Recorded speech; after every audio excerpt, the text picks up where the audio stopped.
I'm worried that we're gonna burn. You say preparation, we're gonna burn through the conversations. Like, if you're recording, let's just fucking power through. Fuck it, man. Like, let's start the worst case, recording a here and special get through episode. this. Let's get through this episode. This is episode 60 of the Three Body Problem. We are live streaming into an unlisted YouTube stream for family and friends, so we can test this to see if we want to do the live streaming. Costin is having some internet issues, so if he pops off or on, we might have to cancel this entire episode. But here we are. Juanito, how are you, my friend? I'm good, man. I'm like looking at the chat where someone's got like a Corona popped open in front of our live stream, and I'm really hoping they're in a different time zone. But I'll welcome it, man. It's Friday. It's a holiday weekend out here. This seems like the right way to start the day. It's 6 p.m. somewhere in the world. Costin, how are you, my friend? What's going on with you and your internet? Is it still storming over there? No more storms. It's pretty sunny somewhere again outside. But I blame the other side, not me, or the implants. Whoever has poor quality control. Probably the implants for Mac. It's the implants. Can we kick off the show and just get to the news quickly? Costin, you were very, very excited this week to see a Salt Typhoon report from the NSA and every other agency in the world. Tons of logos everywhere, talking about overlapping. We actually got multiple naming schemes, indicators of compromise, IOCs, all kinds of YARA rules. Give me is this Christmas morning for you? No, look, I've been critical of this case in the past. Remember, I called it like the biggest intelligence failure. I said, look, this probably must be some utter failure, because if this was something serious or big, we would have reports, we would have outrage, we would have indicators of compromise. So we'd have all sorts of things, and we had nothing, basically, officially at least. So now that this report drops, and there's basically, as you were saying, pretty much every agency in the world. And I was thinking that if you are not in this list, then probably you need to work harder. That's the only explanation, because I have no other. I mean, yeah, that's basically everybody that matters a lot. So now I'm happy with the report, obviously, because it has IP addresses, it has YARA rules, it has some hashes, it has detailed description, including what's new and things that have never been said before about this. But I wonder about two things here. One, I feel that this is a kind of report that was available for over a year and was being shared in some circles extensively. And finally now it's being made public. So my first question is, why so late? And two, again, this is a kind of report which is I think it's nice, but this is a kind of report that takes any serious competent company, like let's say Mandiant or whoever, it takes about 2-3 weeks to write. So if it takes critical. 2-3 weeks to write, why so late?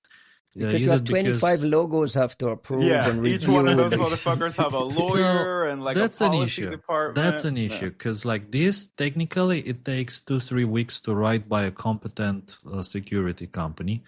And if this took 1 year to approve and 3 weeks to write, then we have a problem on the approval side of things. It absolutely did.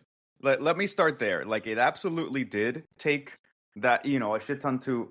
Wait, I don't know anything about the approval process, but I can tell you that it didn't take that long to write. I would also suggest, knowing very little, that this was primarily the content of two analysts I can probably name that started making the rounds, and they're private sector analysts. And somehow it all fucking rolls down the mountain collecting logos and becomes a giant ball of logos. But I'm not entirely certain that this is that much more content than what those original private sector analysts provided. And so I really don't want us to I don't know. This is a big thing that we should be applauding, though, even though it's late, even though it should have been. Absolutely. I mean, this is what we've been screaming for. That's why I'm hedging my bets, because I think there's, like I've said it before in the podcast. I think it's fucked up when we ask for something over and over, and then somebody finally delivers it at great, pain, and then we go, well, this is shit, like, and fuck you, and like, what you're like. So that's really not. It's not. I don't want to do that. I know some people must have worked really hard just to get it through the approvals process in the first place. I do think that a lot of things with this Salt Typhoon thingy went pretty wrong. I'm also curious to what extent, like, that ball of logos, which it's cool from a policy side, it's cool from like a unified standpoint kind of way, and I'm sure it signals something to China that isn't really meant for us, but rather to say, like, you have a fucking coalition of like 20 countries that are pissed about this thing, right? At the same time, how much did any of those logos really contribute to this release beyond the cosmetics of it?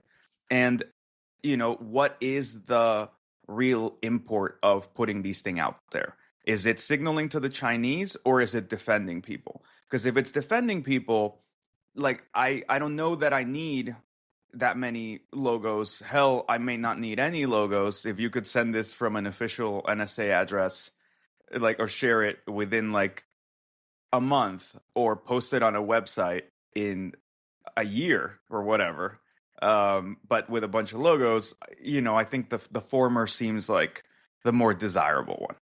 Putting aside the logos and the bureaucracy and all that giant mess, Costin, this is something that you could use for what? I mean, like, as a defender, let's just say for defensive purposes, what are you grabbing this report?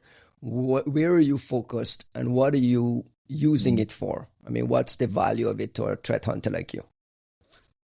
Well, I want to outline maybe two important kind of new things that I spotted in this report that maybe they haven't been publicized before. So one of them, which I thought it was quite interesting, is they discuss the ability of these threat actors to extensively use containers on Cisco routers in order to run Linux environments, and in those Linux environments to run typical tools, including like Python, Golang, binaries, and so on, which you wouldn't expect, right, on this Cisco infrastructure, like the 9000 series routers, which support this functionality. To me, that was like a very ingenious and interesting, and I don't think that I have seen it before. So that immediately attracted the attention. I'm speaking about these guest shells, which is a functionality of some Cisco routers that allow you to run Linux containers on these devices. So the fact that the attackers leverage this also offers some advantage, which is they escape some of the traditional logging functionality of this platform. So they make it a bit more difficult to detect. In terms of catching them, I would say that you need to monitor for the creation of these guest shells. So whenever someone is trying to create one, basically you need to spot that activity. To be honest, I don't know how popular these guest shells are. So it'd be very interesting to know if people actually use them for something. The other kind of things that they were doing, in my opinion, they're not that different from what Moonlight Maze was doing like 20 years ago. Like, if you look, what are they doing? Like PCAPs. What are they using the PCAPs to intercept credentials? What are they doing with the credentials? Accessing other devices. So it has like this Moonlight Maze feeling of hardcore hackers that essentially they know how to hack the networks and leverage typical Linux tools and Linux functionality, with a focus on compromising routers, tunneling traffic, capturing traffic from GSM and telecommunication networks, and tunneling that back into their infrastructure in China. So I thought it was interesting. The other thing that I was thinking is interesting are these YARA rules they provided. There's 2 YARA rules, and they talk about 4 custom tools. And to me, this is important because remember previously when we were talking about Salt Typhoon, was like, there's no IOCs, there's no possibility to share anything because these guys, they're not using any custom tools. So what do you know? They're actually using some custom tools. And there are in particular 4 tools which are being described in this report, 4 custom tools and 2 YARA rules for them. There's this CMD1, CMD3, new 2 and SFT or something like this, or FLT, which is the other one, which in SFT exactly, which are interesting. Unfortunately, only one of them is on VirusTotal, and the YARA rules, unfortunately, they don't bring anything new yet. But again, this is like a string. I call it a string, right? So the moment that you grab of this string and then you start pulling, in time you'll find more. And from there you'll pivot, like PDB paths, for instance. They'll bring more tools. And this way, people can try to find more custom and related activity to these threat actors, as opposed to nobody has any idea about what's going on and there's no sharing and there's no useful information. Suddenly, actually, this is a proof that there was actually information that could be shared, and there's useful YARA rules and hashes and IP addresses which are associated with these guys. One so more you thing. found them useful, like To just me, to Do you To find me, this list? yeah. I'm sharing a screen on the list, a list on the screen here. Do you find this particularly This, useful? no. Just identifying these CVEs and the kind of products that are being popped for To initial me- accesses. Can you go down to the source there and do some mitigation there? Like, these are not so useful to me. Like, knowing that this is how they getting through these CVEs, including like a 2018 CVEs. But Yeah. essentially, Ivanti, Cisco, Palo Alto. This is what we are Yeah, talking these are the about. network security things we've been talking about for the last year, right? These are useful for defenders. I agree that they're not so useful for threat hunters like myself. And it's good that this report is tailoring both to threat hunters and defenders, because like many reports are either going one way or the other, which is incomplete or wrong in my opinion. So it's good that it kind of tries to cover both. I'm happy with that. If you ask me, I'm happy. I took the YARA rules, I put them in all my systems. I took the IP addresses, I put them in all my systems. I check like all sorts of network traffic, again, trying to develop custom signatures, trying to hunt for more. So this is good. Like, this is good stuff. There's one thing which attracted my attention, and I think it's worth mentioning here. Which I don't know if you guys have seen it as well, but I smiled when I saw it. And it says this activity partly or partially overlaps with cyber threat actor reporting by the cybersecurity industry, commonly referred to as Salt Typhoon, Operator Panda, Red Mike, UNC 5807, and Ghost Emperor, among others. And now the best part, the authoring agencies are not adopting a particular commercial naming convention, and hereafter refer to those responsible for the cyber threat activity more generically as advanced persistent threat parentheses APT actors throughout this advisory. So this is something that hurts a bit to read, in my opinion. I tell you why. Because like later when you want to refer to this, how are you going to refer to it? As the Advanced Persistent Threat Actors report? Like there's thousands of Advanced Persistent Threat Actor reports. So it would have been nice if they just gave it like some random name. But you wanted them to add NSA another one. Yeah, I wanted them to add another one, like Byzantine salt or whatever, right? I don't know what's the code name for that, but I would have preferred if this report actually had some kind of a title or unique name specific to this that you can refer to. Otherwise, you can't refer to Advanced Persistent Threat Actors report. Yeah. Well, so everyone's that's my going to only call objection. everyone's going to call it the Salt Typhoon report regardless. Fair enough. But what I think is interesting is like this is not a common. I don't think I've ever seen like that language in any advisory before, and so I don't think this has Exactly. anything to do with them not throwing a name in the ring. I think this has to do, to me, this signals that even that pile of logos does not have an easy time saying this is Salt Typhoon. Like, these are the hard boundaries of Salt Typhoon, and this is not Salt Typhoon, right? Like, and that's the problem we've been talking about with Salt Typhoon. Like, even when I saw the term Ghost Emperor in there, I'm like, right? Like, I know, because I know enough of the drama with, like, people have published on Ghost Emperor and been told, no, like, sort of, kind of, but not really. Also, note that this doesn't include the Trend Micro name. It doesn't include Earth S-tiers thing? Earth S-trees. It does not include the who were the other guys who published on this? It was Trend Micro. Palo Alto, right? No. Palo Alto published as well. No, I mean Palo Alto and Talos and everybody tried to publish on stuff. And I'm not saying that the Palo Alto one was bad or particular, but like We didn't get any good one. There wasn't any good detailed one. I think more importantly, there were reports from good companies that looked like good reports, but the complaint, the immediate disavowal was, you're close, but that's not Salt.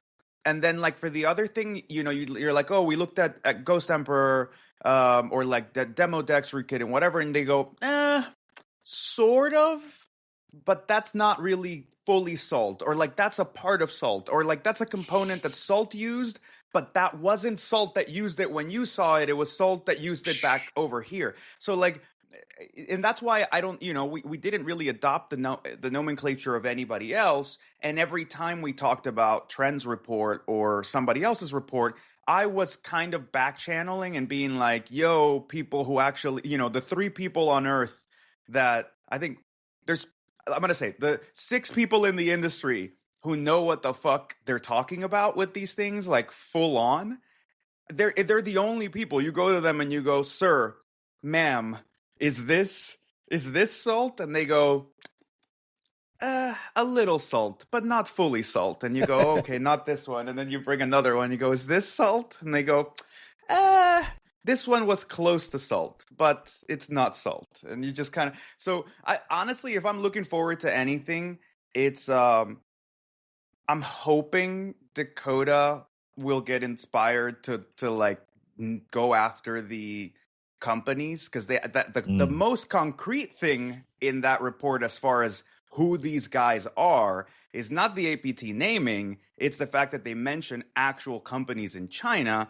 And, you know, as we saw from Dakota's Hafnium post recently, you can dig a fair amount of interesting shit if you understand how that ecosystem works. So that's the part I'm actually more excited for in as far as like how we clump and designate and express the boundaries of what Salt Typhoon is.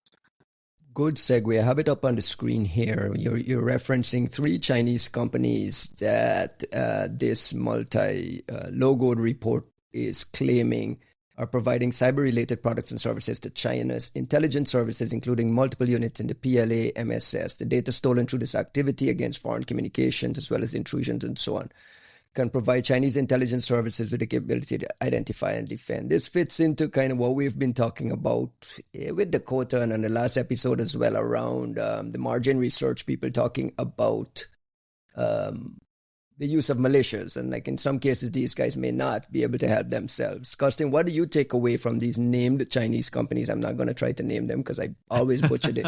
I always butcher the pronunciations, but what is the relevance here? You can always pronounce them like with the Romanian accent, right? I know, you're lucky that you have a Romanian accent. Sichuan Juxinhe Network Technologico.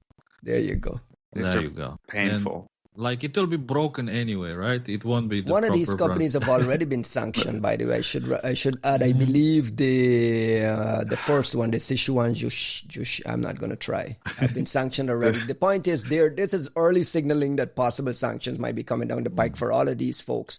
And then we've started to see actual individuals getting indicted. So, like, it feels like things are moving a lot stronger on the, is this what we're talking about defending forward?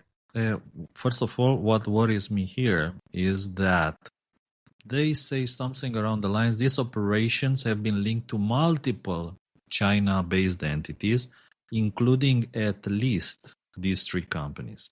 So this sounds very worrying to me from several points of view. One, the fact that we are thinking or saying that one threat actor is linked to three companies becomes a bit messy, in my humble opinion. And it's at least three companies, maybe more. When you get three or more companies to work on the same project and you still call them Salt Typhoon, I fear that the Salt Typhoon umbrella has become a bit too wide for a kind of thing or big pile mass of different activities from different companies that shouldn't actually be in the same umbrella anymore. So maybe this is why people are staying away from calling it just one way or another. My fear is that we will never be able to specifically use any single actor name for all these big mass of connected and possibly overlapping activities from at least three different companies, potentially more. That's why I'm thinking it was better if the NSA or whoever was giving them a different name, and let's just leave Salt Typhoon behind, move past that mess and move into something better, for which again we have some IOCs, we have some tools, and at least we can talk about this report now publicly and link to it and refer to it, as opposed to linking to Salt Typhoon, for which again there's no IOCs, there's news no article. report, there's Yeah, nothing, it used to only be news just Washington articles. Post articles. Yeah, exactly. So this is like what worries me a bit, that is at least three companies, maybe more. It's very hard to pile all that under one umbrella in practice. So yeah, maybe let's move past that. I share your apprehension about what this is saying about Salt. I think my suspicion is that the problem is different. Show us that cap. Where is it? Oh, look at that European ass water bottle. Not only that, sorry. but when you put it back, you can't. You need to pull it up and kind of. Yeah, sometimes you guys couldn't get the Germans to design the caps. Like you have the Germans right there. You accidentally catch your skin. It's super painful. Like this is painful. Sorry. Okay. So I think the issue with Salt, in this case, like I share what you're concerned about. I'm concerned about it too. I think that normally this would be a sign of the activity might be too wide for the bucket. However, in this case, I don't think that's what's happening. In this case, I'm afraid that this is the third one of these that we've seen from the Chinese in how they've played out publicly. And so I would say the original Hafnium report had no clear sense of what the original actor, never got clarity of what the original actor was. Greatest clarity we ever got on them was 4 years later or something. We hear the names of the companies and the individuals involved, but we don't get a clear demarcation of Hafnium begins here and ends here from a technical side. Salt Typhoon happens. We get a news story. We get a lot of complaining. We get a lot of people talking about it. We never get a sense of what Salt Typhoon is beginning to end, any clear sense of whatever. I think there may have been some company stuff at some point. Then Salt Typhoon happens. You don't get any. Moreover, not only do you not get a clear sense of demarcation, you get a lot of people talking, a lot of random reports, and the demarcation of the, having the right view of the thing eludes all of these different places. And there's contention to the point where even a 30 logo advisory from every intelligence agency on the planet is disavowing, instead of saying, out of all of these, we like this one makes the most sense to us or whatever. They basically throw their hands up and go, we're not really adopting any of these.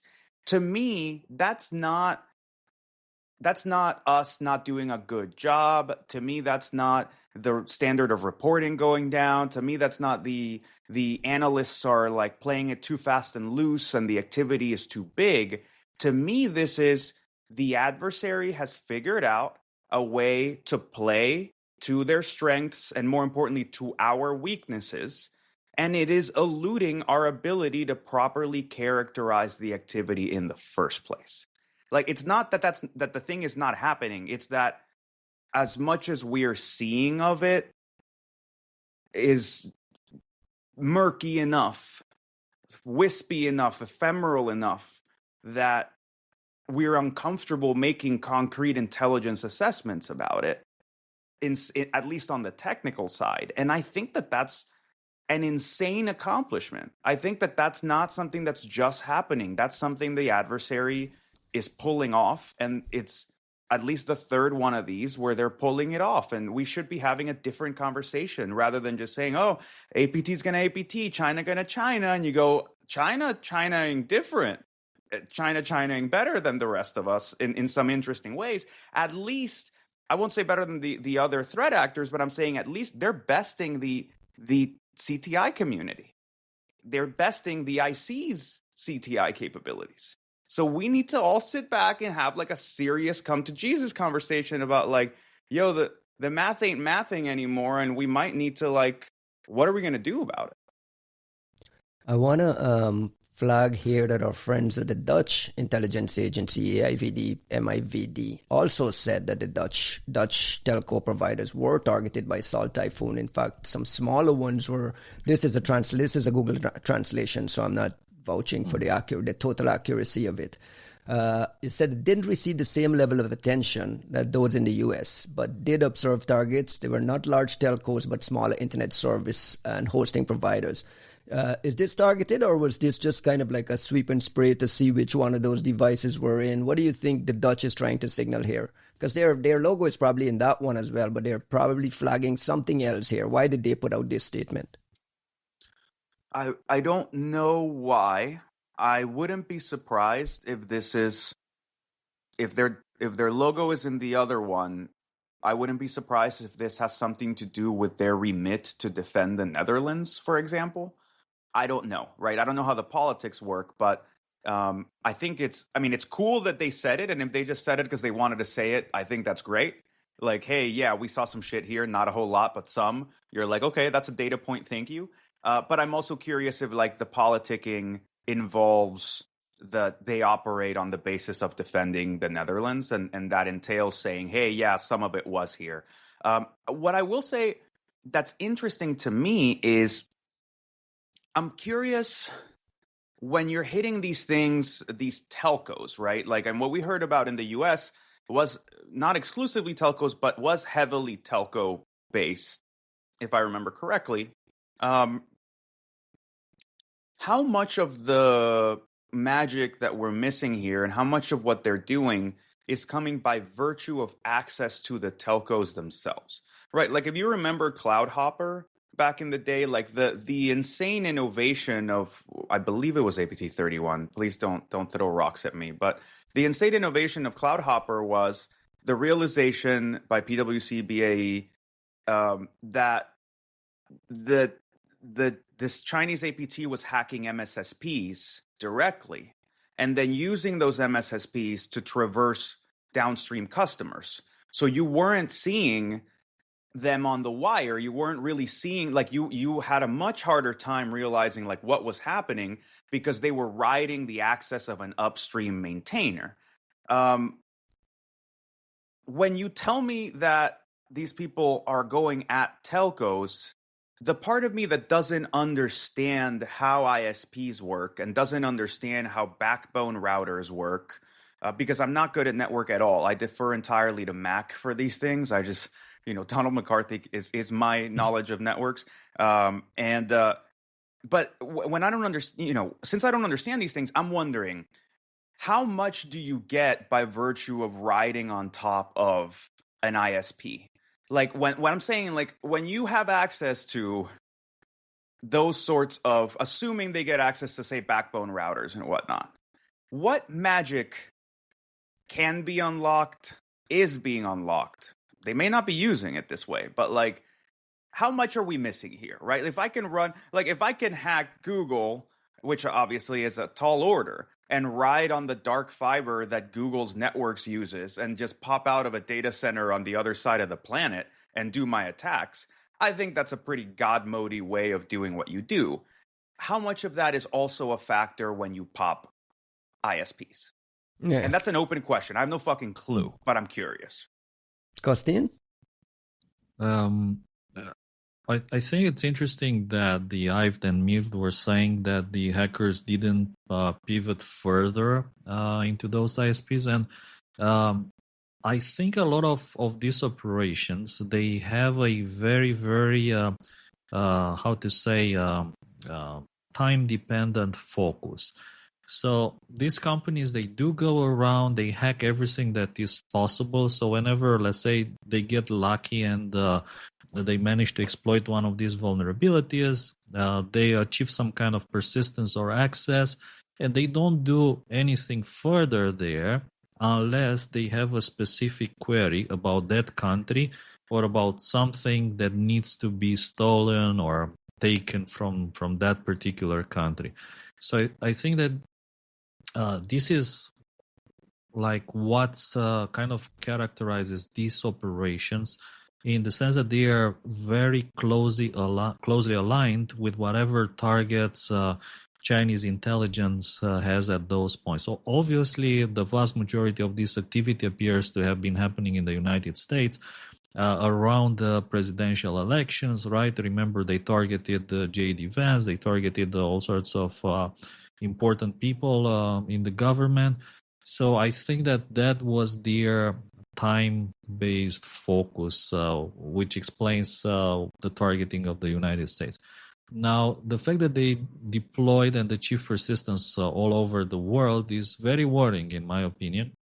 So you need to go around and find wherever they got access. And I think that this is quite tricky, because even if you patch some of these vulnerabilities, if they deployed persistence, be it either in a guest shell or like some other means of persistence, it will still be there if you patch it.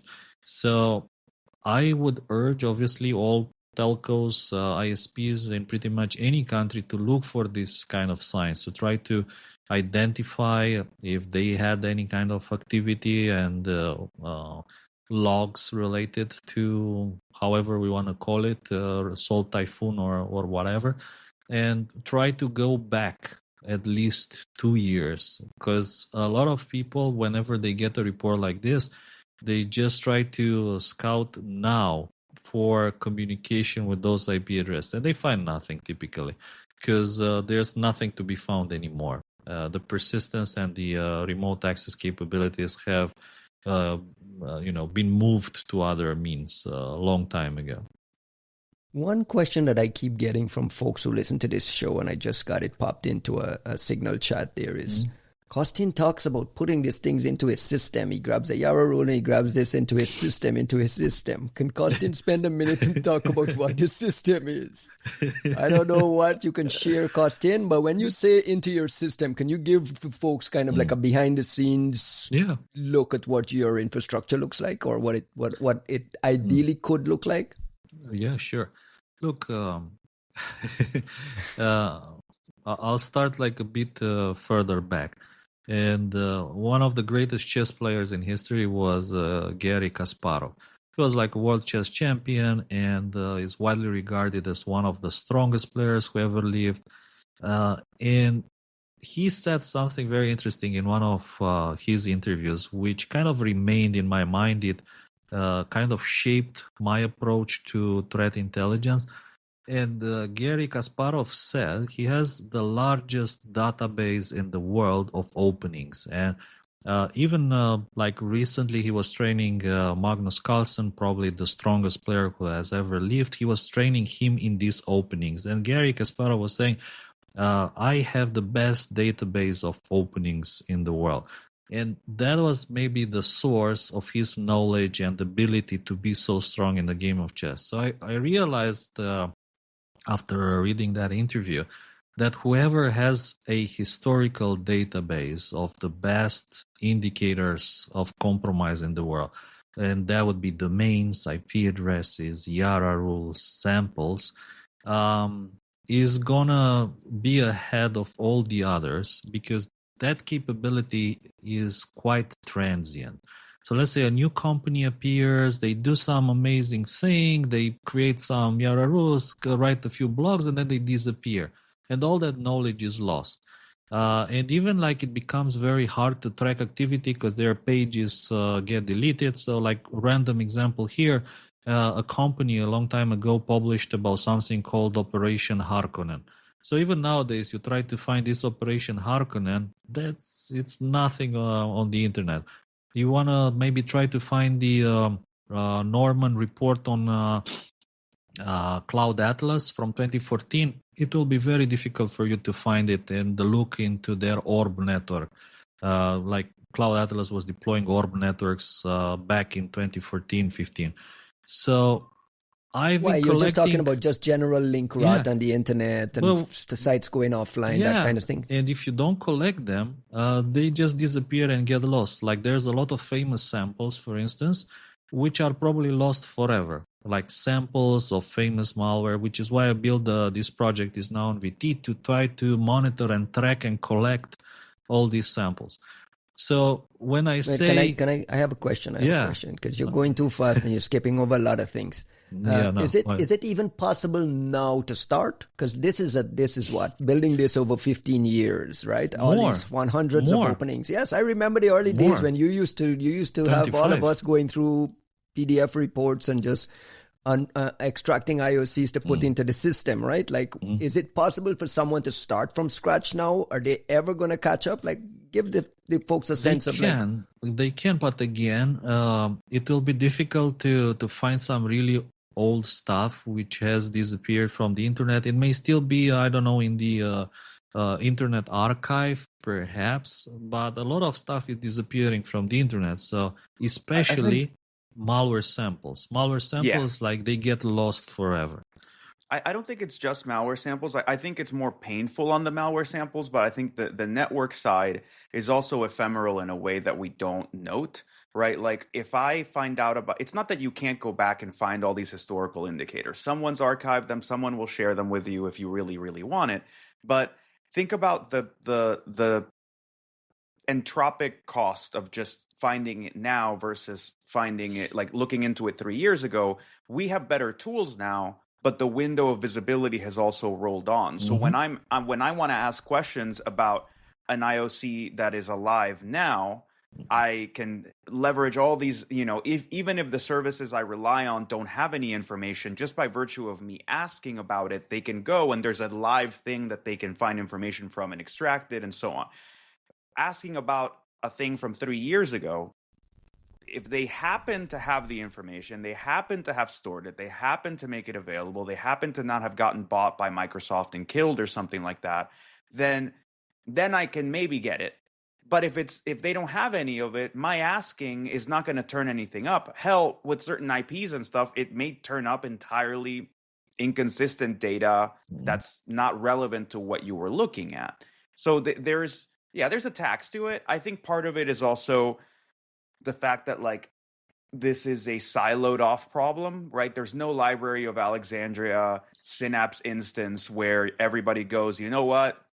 After a year or whatever, we're all just going to pile our shit in here, and then all of us don't have to maintain it, and we can all have like a single source of truth, kumbaya type shit. I would take that over an announcement about like normalizing names. How about you fucking just start putting all your IOCs in one bucket, and like we can have an authoritative record of it after a certain age where you don't consider them to be proprietary or whatever the fuck.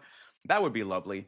But that doesn't exist. It's like the same as like VirusTotal submitter trackers, which is like one of the like out loud secrets of the industry. A lot of people have been figuring out ways to like do the hypertotal thing from back in the day and Can you spend a second there and explain to the folks who don't do it what you're talking about? Well, without getting into like dirty laundry stuff, right? Like VT does right to obfuscate where the submissions are coming from, which is fine. We are not looking because guys are tracking certain submitter IDs to see who's submitting what, and there's a whole shenanigans in that background. Yeah, back up and explain. Let me kind of push it on. It's like right when you submit something to VT, there's like a very fungible ID that is collision prone and everything in order to just obfuscate where it's coming from.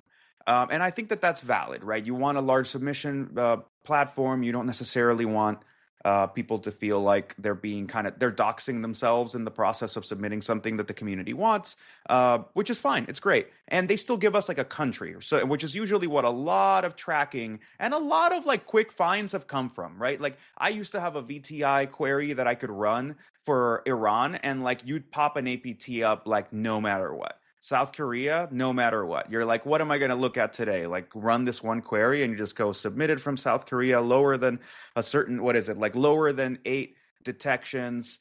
Let's say an HWP file. It's only been submitted less than 3 times from unique IDs, blah, blah, blah. And then you go, oh, look, North Korean APT. Cool. And you go off. So it's enough of the visibility for the like basic hunting.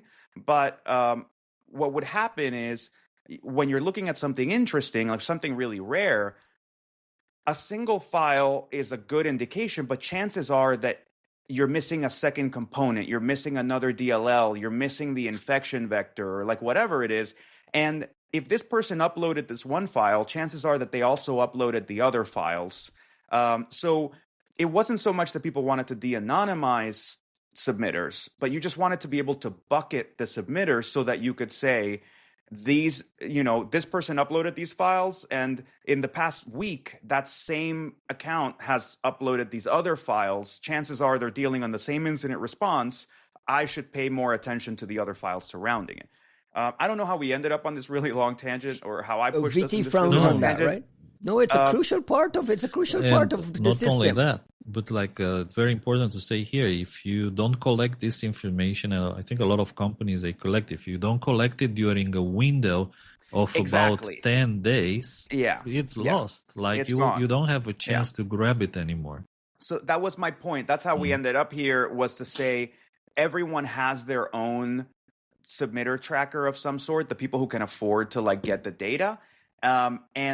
But there's not a consensus system of some sort where, if Costin's been tracking it for 6 years, but I've only been tracking it for 2 years, and this other person's been tracking it for 8 years, like we have entirely different windows, and like the two never necessarily shall meet. So you see people having to ask each other, being like, do you have something on this one from this year? Like I have something from over here, and like, that's the moment. That's when I feel like, as an industry, we're like rubbing sticks together trying to make fire. Like it's the lack of that common sense consensus building that says, look, like this isn't a competitive advantage. This is us being dumb.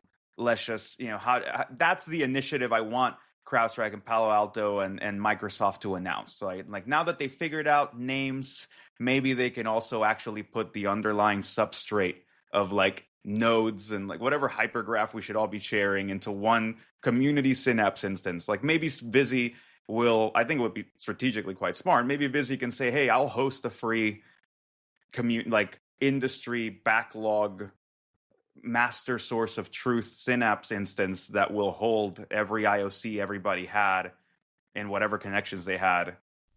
That's older than 18 months. So there is no technology limitation to making this happen. This is a competitive / whatever, will / Why does VT frown on people checking submitter IDs? I mean, I can't speak for them. I'm sure that they have their own reasons. I can guess at some of those reasons, which is... They have a competitive advantage in that they have their own Google guys that may have access to it. I mean, you never know. No, I don't think that's a decision. Though, people at Google have... Fuck submitter IDs. Like, the people at Google have levels of data. And I can say that I had access to an amazing array of information, not just about VT, but the internet and like stuff enriched on top of VT, but just by virtue of being at Google. Like, I didn't build any of that shit. The fucking geniuses at Tag had built most of it. The geniuses at Project Zero, the people who did... Think about the technology Google has had to build to provide Google, right? There's like a copy of the internet in RAM that's just sitting there that you can go hunt for. Usually you use it for indexing websites for Google, but if Clem wants to use it to find watering hole sites or like whatever, it's there. So like you just by virtue of working there, you're riding on the shoulders of like generations of giants that have scaled shit amazingly, and I appreciate it. But essentially, they have way more data. This is like a huge, massive tangent. I don't know why VT necessarily doesn't want that. I can see why they wouldn't want it, which is you don't want to fuck with the community ethos of it all, and you don't want to. Hell, I think there's even a monetary incentive to saying you can't do this, but if you pay for the highest tier, you can kind of do this yourself. Wink, wink, nudge, nudge. Fine, sure.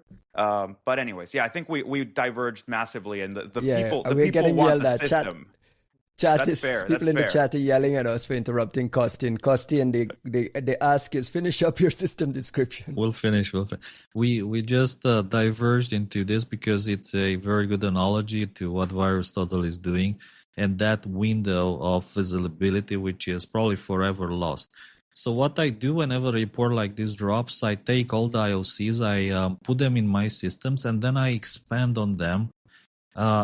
Like I'll just give you an example. Maybe I can develop a signature for one of the command and control servers listed in that report. Then I scan the internet, or I leverage all the mechanisms at my disposal to identify other IPs which show the same behavior that particular moment. And that, if you don't do it in that moment, it usually takes these threat actors a few days to shut down everything. So it'll be lost forever. You won't be able to rescan the internet for that CNC. You won't be able to rediscover it unless you do it on that specific moment. So for me, that's why these IOCs are very important. Like whenever there's some news of Salt Typhoon, if you drop the IOCs, then they're relevant because you can expand on them before they disappear. So they're like ephemeral in a way. So what I take all the IOCs, I expand on them. I take all the domains and host names, I expand on them. So some reports, for instance, that dropped recently, they were covering some interesting activity, and they had 4 command and control servers, and you couldn't find others by, let's say, common means. But if you went back to who is registration and check what other domains were registered on the same date, if you have that information, then you can pivot on a few other things. You increase the cluster, you tag it, and from there you keep increasing and increasing. And I do the same with YARA rules. I built a system where I deploy all the YARA rules, public, private, that I get, and they constantly rescan everything in my possession with those YARA rules, including new files collected by crawlers and honeypots. And in particular, I started collecting malware samples back in 1994, I think it was. I think with our first exchange partnership may have been with Sophos, if I'm not mistaken, like back in 94. So I still have all those samples, like going back to 94. I have CDs, CD-ROMs, I have DVDs of malware samples. So after I left my previous job in 2023, I went back to all my backups, hundreds of CDs and hundreds of DVDs and hard drives. And I just copied everything to modern storages, unpacked everything, RAR archive, GPG, PGP archive, zip, ARG, if you remember ARG. Some people may remember an archivator by Robert Young, JAR, which was an updated version of ARG. you won't imagine how many of these things. UC2 was another archiver that I had to find in order to unpack some of these things. And just putting everything in this collection of samples that goes back to 1992 and actually 1991, some samples, in order to have extensive hunting capabilities. And like I said, whenever there's new information, I try to expand on it and save all that in a database. And it took me time to build all these systems, but I think that long term, whoever has the most knowledge will be able to train models better, AI models, LLMs, whatever. You'll be able to pivot better. You'll be able to find new activity better. You'll be able to do attribution in the end and connect operations across decades or many years better than those who don't have access to these tools. So this is like in short what I'm building on, working on. Question for you is, can you talk a little bit about hardware needs and costs, software needs and costs, storage needs and costs? Like this seems like it's it's like a fully functional lab. It is, yes. So in terms of storage costs, I think storage is like really important in the sense that you should store as much information as possible. This is something that the NSA have also figured out back in the days, or Israel, or whoever. Everybody has pretty much figured out the idea that the more information you can store, the better. But the information that you store needs to be easily accessible. So if you just, let's say, dump petabytes of PCAPs, but you can search them instantly, you're going to have a problem. So for that, it's important to store the kind of information that allows you to search it in an efficient manner, one way or another. So what I store is in the range of about 500 terabytes, I think, at the moment, which maybe it's a lot, maybe not, I don't know. This kind of hardware to store 500 terabytes nowadays costs in the range of $20,000. Me personally, I invested maybe a bit more, maybe in the range of $80,000 to $100,000 to build all the storage and processing infrastructure for it, routers, servers, all that. This is like, but again, that's not a lot of money for startups or for companies. I know of other companies which have much bigger storages and like petabytes of malware samples, petabytes of clean files, which by the way are also very, very important when you try to figure out how to do similarity and attribution and code features extraction and pivoting on that.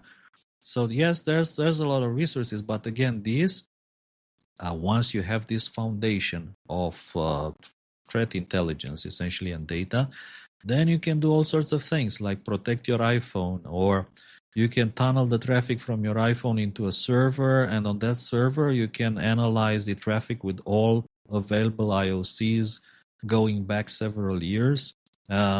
Including you can check your traffic going back several years with new IOCs. So you have to be able to do it both ways. Old IOCs on new traffic and new IOCs on old traffic that you have saved. And while we are on this topic, I have one request, and shout outs to our good friend Edward Fiascal. If he could write an updated version of his passive DNS tool, be it in Golang, Rust, or something modern, that would be super fantastic. I mean, if you haven't played with this tool, it's kind of essential for your home network. If you want to save traffic, that's what's it called? Passive DNS. What's the name of it? Passive DNS. It's amazing that DNS. He wrote it like maybe 10 years ago, and it still compiles without problem on a modern Ubuntu, and it just works. It's amazing how stable it is. I have it running for more than a year on some systems with no leaks, no problems whatsoever. Super, super stable. So shout outs to Edward, who built an amazing tool, which is the foundation of my data collection at home. So yeah, just to summarize again, I hope this answered the question was it from Tom? I think it was from Tom, looking at the nickname in there. No, we just wanted to figure out what the system, the cost, the realistic nature of someone trying to do this themselves now. How would a lab go about starting something like this? I think all of this is useful information for the audience, because everyone wants to be able to hunt like at Costin's level. And the question is, one, can you realistically do it without access to all this old data and all these clean files and this entire system that you've built? Or again, let me throw AI in the mix here. Is there a mix? Is there a use case for AI to come into the mix and kind of simplify the system for you, make it more efficient? I know you don't like the efficient word with AI because you're worried about us being replaced, but how are you embedding new AI capabilities and tools into the system for efficiency? Are you look? So no. I think I wanted Costin. I'm trying to let Costin speak as much as possible, but like in large part because I'm massively unprepared and tired. But I think it's not the AI bit, right? Like AI is a factor, but it's actually Costin mentioned like Moonlight Maze, and we talk about this with like all of the malware paleontology, cyber paleontology work that like Costin and I really enjoy doing. People like Silas will do. Like there's a subset of folks that like doing that stuff. You know who the cyber arsonists are out here, but the cool thing about it is precisely that technology changes over time and that we are figuring stuff out. We are making certain types of analysis cheaper even before AI came into the picture, right? Like what I remind people when Silas and I did Gossip Girl is there was amazing top level research being done at all sorts of places that worked on Stuxnet, for example. That nobody could impeach the amazing research that was done by Symantec or Kaspersky or, you know, all these other ESET, all these other folks at the time. However, there was no YARA back then. People weren't, you couldn't like not widely adopted. You didn't have retro hunting. You didn't have these like big distributed systems. Passive DNS wasn't as readily available. Like there's all these ways in which the industry was just at its infancy back then. And you just didn't have that. So you go back, you apply the tools and you find all this new shit. I think AI is the obvious next step in that. I think it's a different, it approaches a different part of this, which is more like the evaluative and analytical side of things, which has not gotten a whole lot of gains along the way on the automation side, just by virtue of just the best you could do was like some people would apply ML. And ML, I could tell you, at least from the Sentinel-1 perspective, is incredibly valuable for like scaling up certain use cases that you might not otherwise and increasing automation on some level that was appropriate for, you know, that was awesome for the technology of 5 years ago. But it still wasn't doing any of the analytical bits or the evaluative bits in any way that you would call home about, right? Like you still needed analysts and you still needed domain experts, and it meant that you were bogging those folks down. So there's a lot of ways in which you can improve those systems now. And the people who are like, it's amazing how many folks in our industry are some of the most enthusiastic experimenters right now. Like the amount of people I know who are old school threat hunters and like well-established reversers and all these people who you would think would be like curmudgeons set in their ways, who are all experimenting daily with AI is amazing, including Costin and myself. But like people like, I mean, I don't want to start calling folks out, but like Vitor Ventura, for example, or folks who were doing like Martin Wendigenson has become like a massive resource for a lot of us on the AI side of things. But his primary use case is like he's an international relations guy who like went into doing like this information research at scale and started applying AI. And now he's like, you're going to him primarily as an AI expert. But it's just, I think our industry in particular is adopting this thing with both hands out of necessity and curiosity.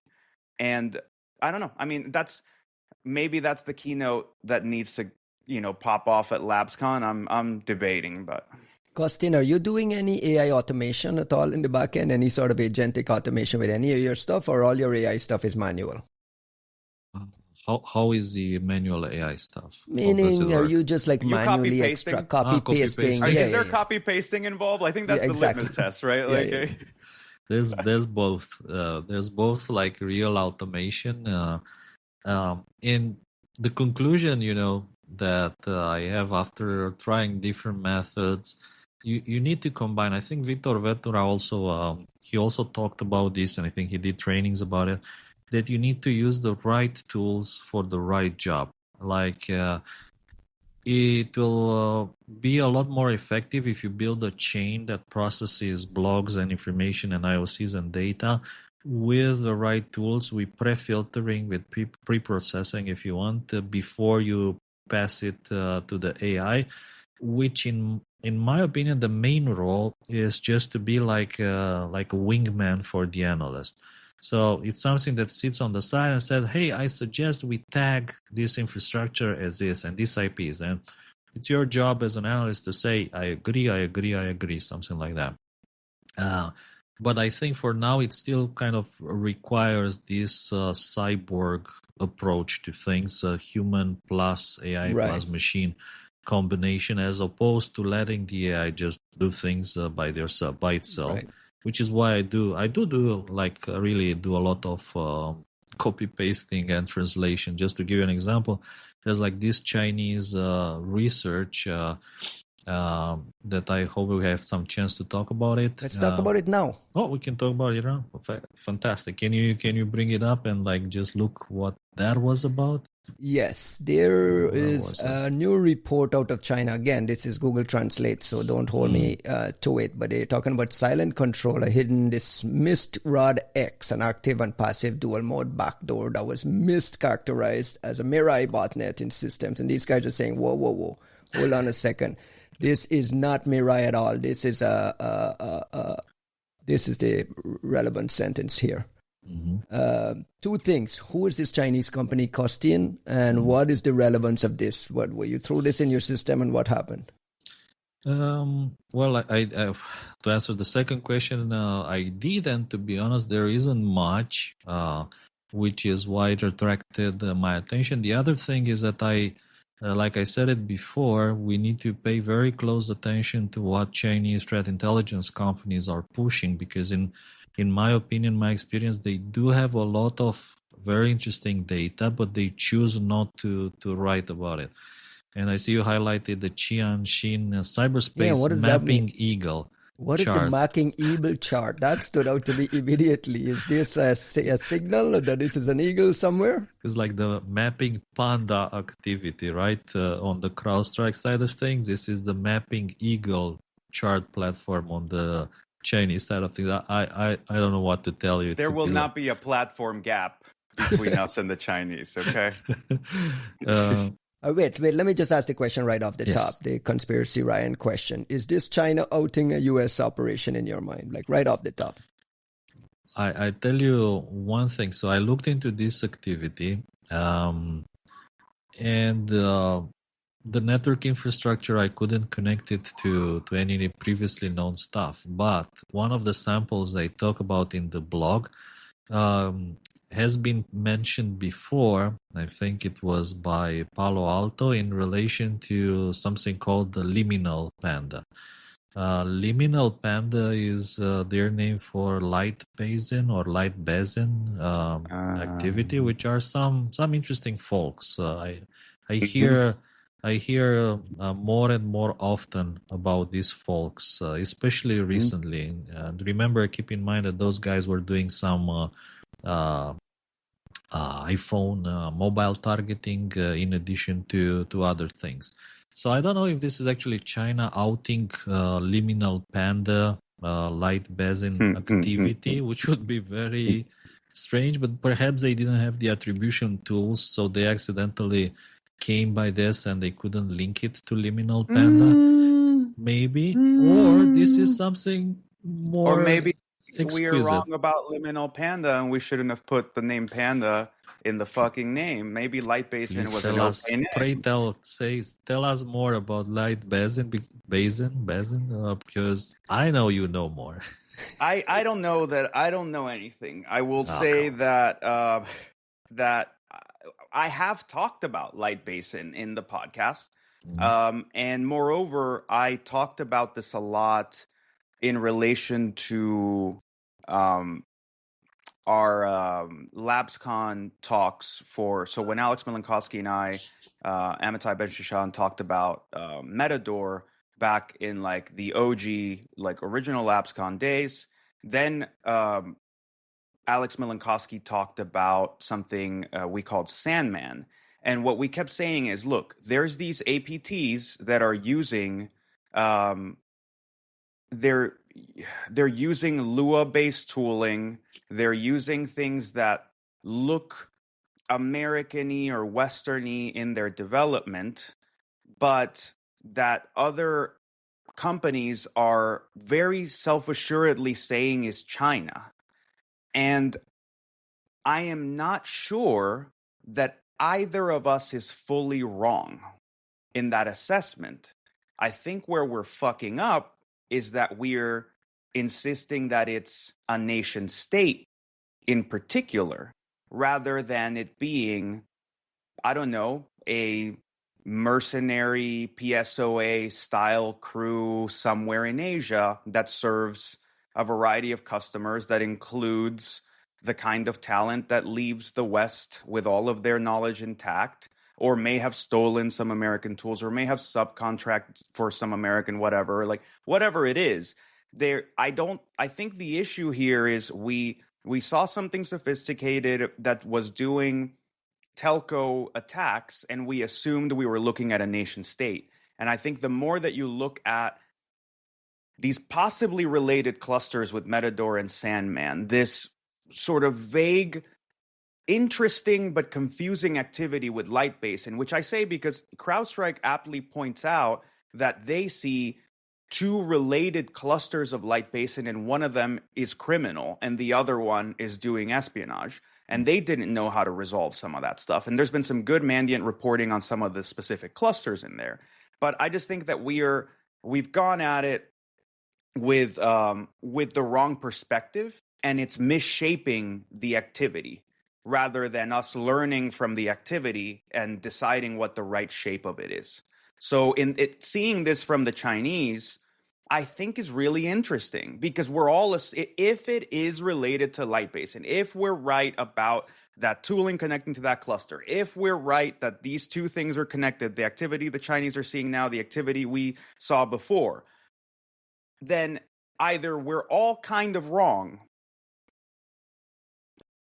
Actually, either some of us are fully wrong and others are fully right, or we're all kind of wrong, but it's because we're mischaracterizing the thing we're looking at. I would suggest that this is a PSOA of some sort, that they're based somewhere unusual for us, that they are serving a variety of clients that PSOAs that try to play in the Western game would not readily be able to service. And I suspect if all of this activity is related the way it looks, that there are Western entities in the middle of it somehow, either doing the development of the tooling or doing some of the operation stuff, or some things were stolen, or they're subcontracting, or whatever the fuck. But I think that LightBasin is one of the most, like LightBasin++ is one of the most interesting clusters out there right now that's not being adequately discussed. I fully agree. And there's a few other interesting details in this Qianxin blog, including one I see Ryan highlighted, that 3C2 servers that are still active were discovered, and technical means were used to confirm the existence of uncaught samples in the wild. Now, how I read that, I'm not going to say that I have specific knowledge, but what I have seen in the past is people leverage mechanism to maybe sinkhole a command and control server, and from there convince the victim to upload the malware sample itself to the CNC. So I don't know if this is what they mean here, or the fact that they managed to talk to the CNC or to actually seize or hack into one of the command and control servers. But it's definitely an interesting detail in the report, and it's not very often that you see this being said in a plain fashion in one of these threat intelligence reports. Hey, shout out to ChinaCon that's happening next week. Hopefully, Juanito, a lot of these things get discussed there. Is that an off-the-record conference, or everything gets published? It's off the record. Well, I'll say there's no recordings that doesn't get published out, which actually allows for some very, very interesting talks. I think Kristen Del Rosso, our good friend who organizes ChinaCon, even last year was the first year, and she got some amazing like policy people who were deeply involved in China as part of like administrations who came to like give perspective. And then you had some of the usual suspects who we recognize as like being the authorities on China APT were all there and all speaking. We even had the picture circulated in small groups, but somebody show up in a real PLA uniform, sit in the back taking notes, which I thought was hilarious. But I'm really looking forward to this one. I've told people that I don't give a shit about China. That's not true.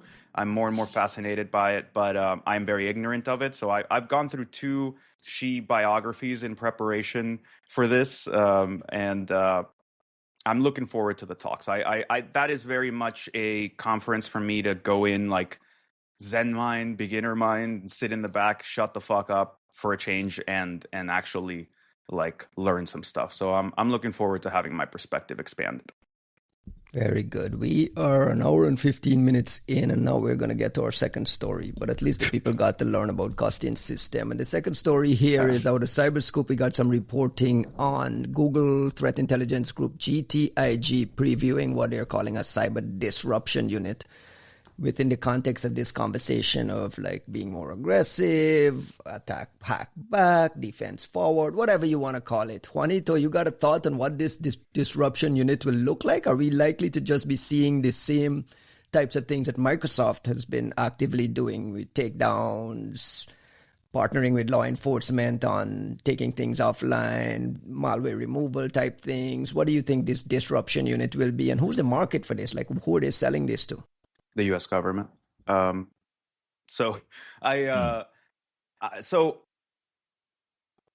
have very complicated feelings about this story, and I think that this is one of those stories that people put down on paper, and I think they expect me to quite predictably come and like shit all over it and talk about how stupid it is and to judge it and whatnot.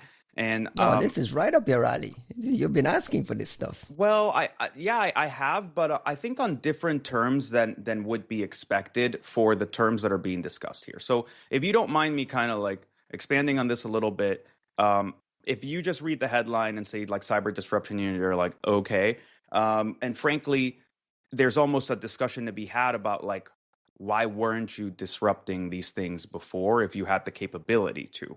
And that's a valid conversation to have. And I don't think most big companies have a good answer to that. And that's why we've been jumping up and down on top of them for many, many years, because some companies in the form of empowered individuals have been doing God's work for years now without any recognition whatsoever, and disrupting things on the basis of their private sector positioning, capabilities, ability, or just a willingness to lean forward. So we've always looked at the mega giants who have all this access and capability, and they control half of the internet, and they can, sneeze and like blow some shit up, and not doing much of any of that always felt like just this egregious abnegation of responsibility. So I would like to set that aside and not talk about the ills of the past and not judge people on what's happened before, but simply to say, okay, I think it's cool that you are interested in doing this and you should do it. So I actually fully support the idea of this happening. Now, we would be naive and only be looking at, we'd be naive to focus on the marketing copy of it without wondering why now? Like, why now? And the answer is quite obvious, and it's even mentioned in the same article. This is a discussion that's popping up around this idea of letters of marque. And that makes me partially more jaded about it, but only insofar as I mistrust the intentions of the people who are pushing it forward. However, that does not make me doom the effort or judge the effort or criticize the effort, because I think that if those people use their political capital, if people like Sandra Joyce use their political capital to move Google towards the idea of being more actively engaged in disrupting adversary operations and limiting damage, because they think, perhaps, I won't speak for Sandra's thinking, I don't know it, but perhaps because they think that this is the beginning of a gold rush into cyber offensive operations that will be enabled by the US government finally, finally in quotes, then whether that happens or not, I think you ultimately have to play the game we've been wanting them to play as responsible stewards of the internet on the way to trying to become, I guess, an offensive contractor, which I think you're going to have all kinds of interesting questions about being defense companies, like security companies that do offensive ops. You're going to have all kinds of interesting questions about, what's actually happening with the data that like goes into one side and ends up in the other. I don't think they're discussions that are bad, that are like poisoned in and of themselves. I just think that all of a sudden the people who want to be successful in this are going to go from lawyered up to the point where they couldn't take a piss without somebody standing next to them and approving of it, to all of a sudden very permissive and mentally flexible about what the policies and privacy implications and whatever the fucks that used to be these impossible lines will all of a sudden be very fungible. And you're going to see companies twisting themselves into a pretzel to represent themselves as something that before they would have denied they ever were. And where that takes us, if I wrote in 2015 that we were, intelligence brokers because we were selling intelligence, then I think we're going to have to start getting very comfortable with being defense contractors if that's what we think we're selling. And I'm not saying that's a bad look necessarily. I'm not saying that's not something you want. It's clearly not going to keep certain companies who think that this is just the opening of a hackback market of some sort that they haven't tapped before. Sure, go for it. This industry needs revitalizing somehow. If that's how you think that you're going to like get your money, cool. But there will be another identity crisis here. And I'm very curious how you keep, like, if we thought the culture at Google and Microsoft and Amazon was fucking with the security space, I ask you to consider what the culture at Raytheon, Lockheed, and BAE looks like when it comes to this shit. Costin, I'm trying to understand the market. You said U.S. government right off the bat. Like, if you're doing disruption and takedowns, how many of those are we hearing or seeing in a year when they're going 1, 2? What's the time on something like this? Like, why are you chasing after this market? 1 and 2. If you're Google, you're like kind of one of the few companies who can do this though, with the kind of data they have. We just talked about it with VT. Project Zero, add in tag, add Mandiant in there. You feel like, okay, they have like the richness of everything to be able to do this. Do you feel, Costin, thoughts on it? Do you see disruption unit? It obviously flags some concerns. Well, look, Microsoft perhaps was the most prominent player in this field with their digital crimes unit, which has been super, super active over the years, doing exactly this disruption in the sense of trying to seize domains through court orders, so leveraging lawyers, leveraging a lot of expensive resources to disrupt cyber criminal activity. So here, again, would be nice to have someone from Google, from TIG or TIG, who can actually speak specifically about this topic and what they're gonna do. But one of the kind of immediate benefits that I foresee from doing this is very positive PR. So whenever Microsoft was doing one of these shutdowns, either let's say trying to disrupt SofaSea, for instance, or different botnets and cybercriminal malware and seizing infrastructure, it was all very well received. Now, I hear you, and you were asking before, you were asking the question, why aren't more companies doing that? And I can tell you at least why we were doing this at my previous job is because it is extremely expensive to leverage very well, highly paid lawyers to draft all these court orders and subpoenas and whatnots to try to seize malicious infrastructure, which is in one way, targeting our customers. So because of that, we want it.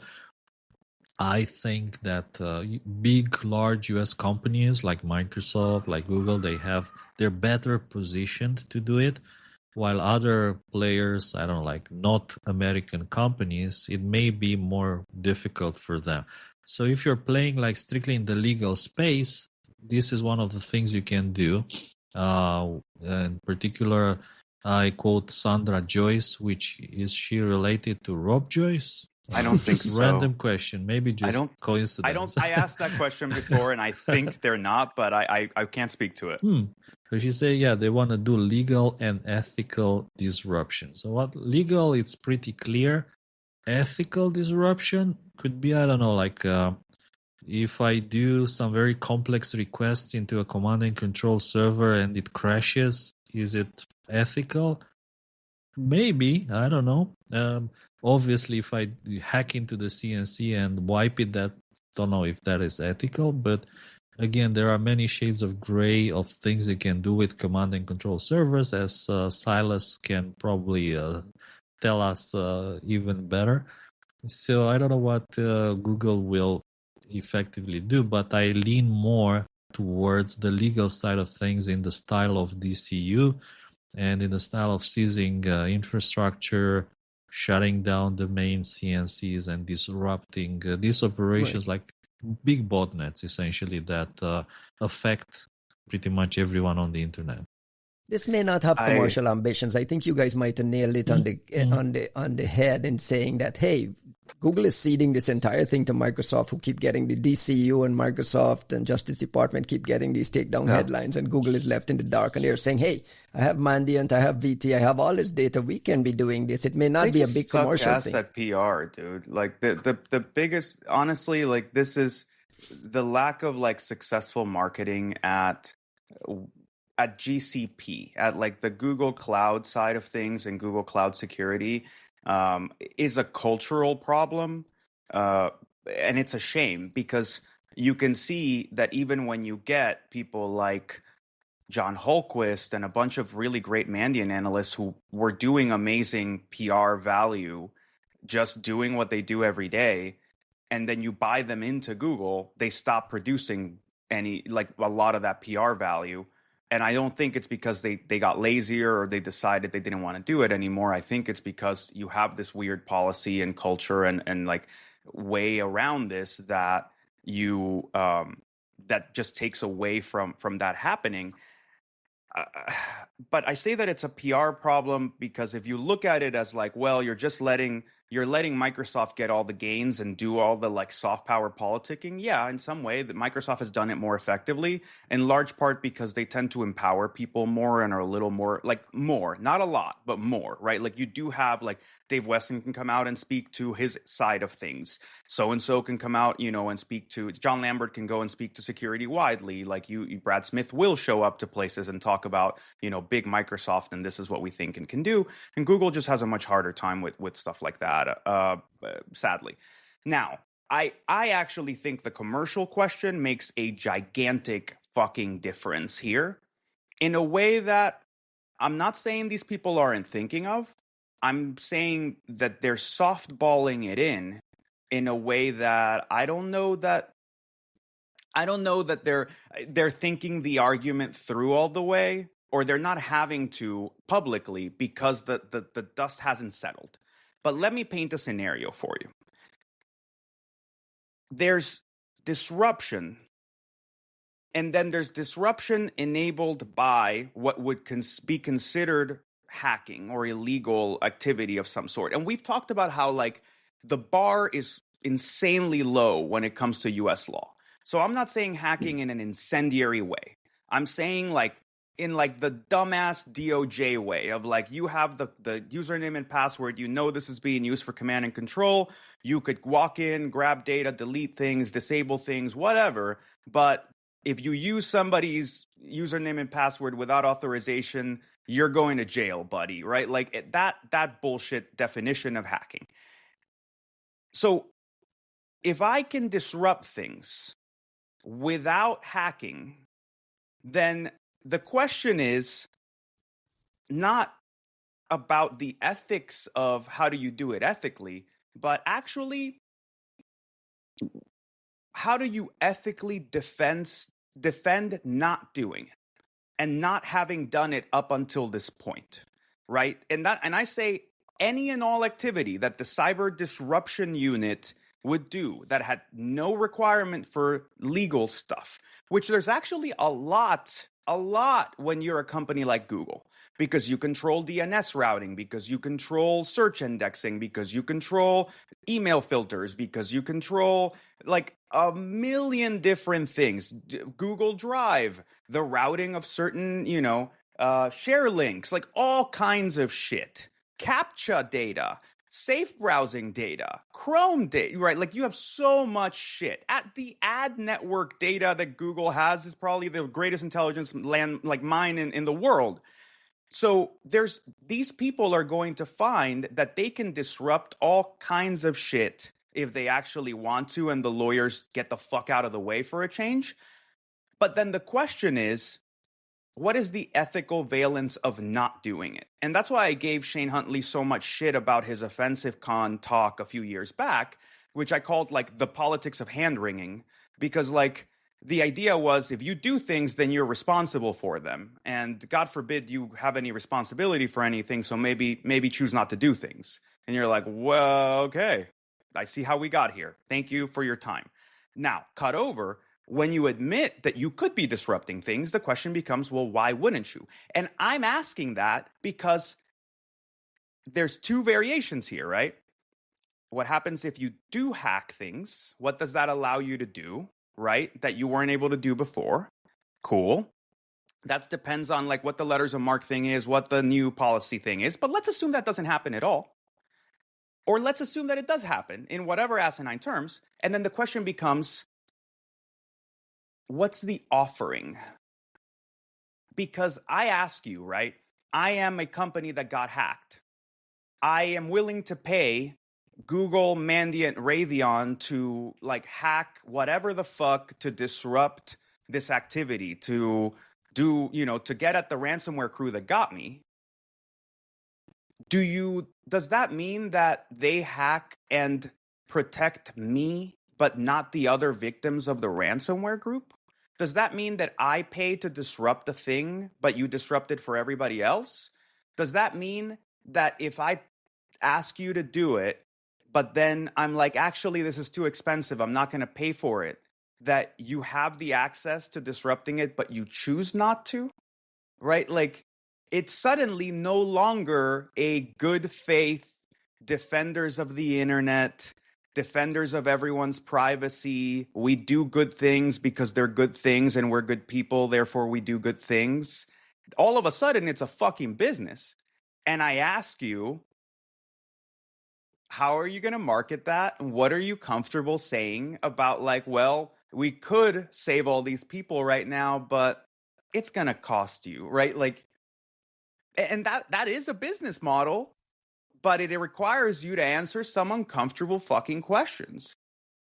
Hey, the fact that Sandra went to a conference and announced this, and Google guys are in the background obviously building and preparing for this, suggests that there might be contracts coming down the pipe. Like some lobbyist somewhere says, hey, get prepped for this because the government is going to start handing out whatever you call it, letter of mark, whatever it is. Someone in Google is clear that there's a business here. If we put aside that this is a PR thing where they don't want to be left behind.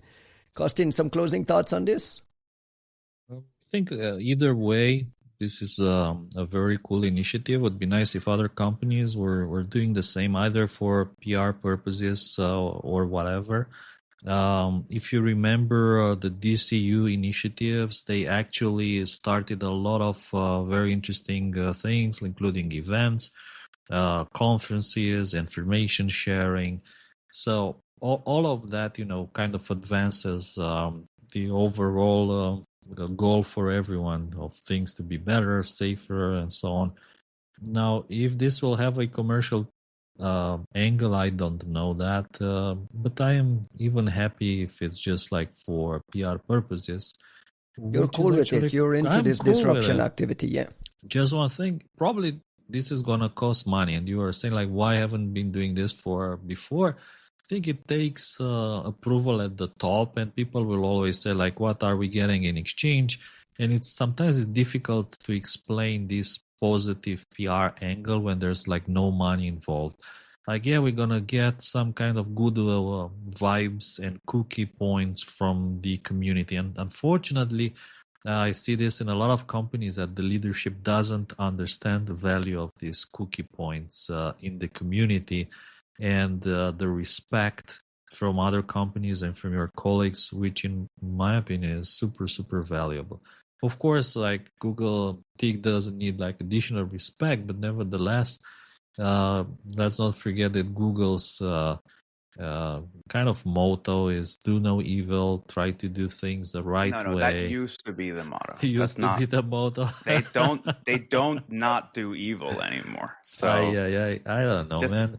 They changed it expressly. They said, it's officially changed. It's no longer the motto. Do no it's evil. no longer. I see. Yeah. The time. Yeah, these companies are running in this whole nowadays. do no evil thing. Microsoft is running into its issues with protests on site for Azure being used in certain places and so on. So that is a whole other world. That's we haven't the gotten Palantir argument, right? Like, and that was the Alex Karp's book about like the Technologic Republic, which in a way was like a fucking shilling manifesto for Palantir, but he had some points, right? Like that if you read the book, which you don't have to, but the discussion was essentially to say this whole tech sector developed on the basis of government investment from the age of like Vannevar Bush on down here, and then you guys get really huge and capable and powerful and mega rich, and all of a sudden you are looking down on the defense of the US as a cause. Like you're like, fuck yeah, no, we don't do AI for the Defense Department. We don't do anything to do with drones. We don't share data with the government. We don't you're like that's when you put it that way, when you look at it that way, the idea of marketing yourselves like these big companies marketing themselves as global companies is a really convenient way of skirting serving the defense of the United States, which is the country where they, ostensibly operate the most, where they started, where they were born, where they took investment from the government, where they took government contracts to get to the point they're at now, where, et cetera. Until China or Russia or somebody comes to fuck with them, then they're American companies. Then they're super fucking American companies. And what Alex Karp, I think, is rightly pointing out is, look, you've always had skin in the game. You were just bitching out of it. You were finding ways to pretend you didn't. I think what's going to be really interesting about this, like, I'm not judging Sandra Joyce's initiative or the disruption unit. I think that this is a great idea. I think they should do it and figure out where the boundaries are and figure out what it means to be a responsible controller, regent of a whole swath of the fucking internet and multiple software ecosystems, etc. What does it mean to be that responsibly and ethically? And if that entails a line of business, then good for them. Make some fucking money along the way. But it will require them to get serious about certain questions that I think Alex Karp is talking about, with like what your responsibility is to the nation, to the internet, to the people, to whatever, to democracy, to Western values, uncomfortable things that we don't want to talk about when we have manufacturing in China. And I think once you introduce this whole hackback and we do it for money thing, you're suddenly going to have a lot more respect for the PR departments at Lockheed and Raytheon, Mantech, whatever, which usually keep their mouths shut, but that are very unequivocal about who they are and what they do. Because being a defense contractor is a much hairier business, and you don't get to hide behind like your, googly bullshit or corporate bullshit or Microsoft stonewalling or whatever, because now you're saying the quiet part out loud. Just get prepared, man. I wanted to flag another story that's making news. Nothing big or significant, but it's along the lines of some things that we've been talking about over the last 10, 15 episodes of the podcast, which is detecting and countering misuse of AI. We got a report out of Anthropic on their threat intelligence report for August 2025, and I want to flag one thing that they're calling attention to, which is the actor used AI to what we believe is an unprecedented degree. Cloud Code was used to automate reconnaissance, harvesting victim credentials, and penetrating networks. Cloud was allowed to make both tactical and strategic decisions, such as deciding which data to exfiltrate and how to craft psychologically targeted extortion demands. None of this is surprising that threat actors are going to be in this space. But what do you make of Anthropic as the gate for spotting this and flagging it? And what about this stands out to you, Juan?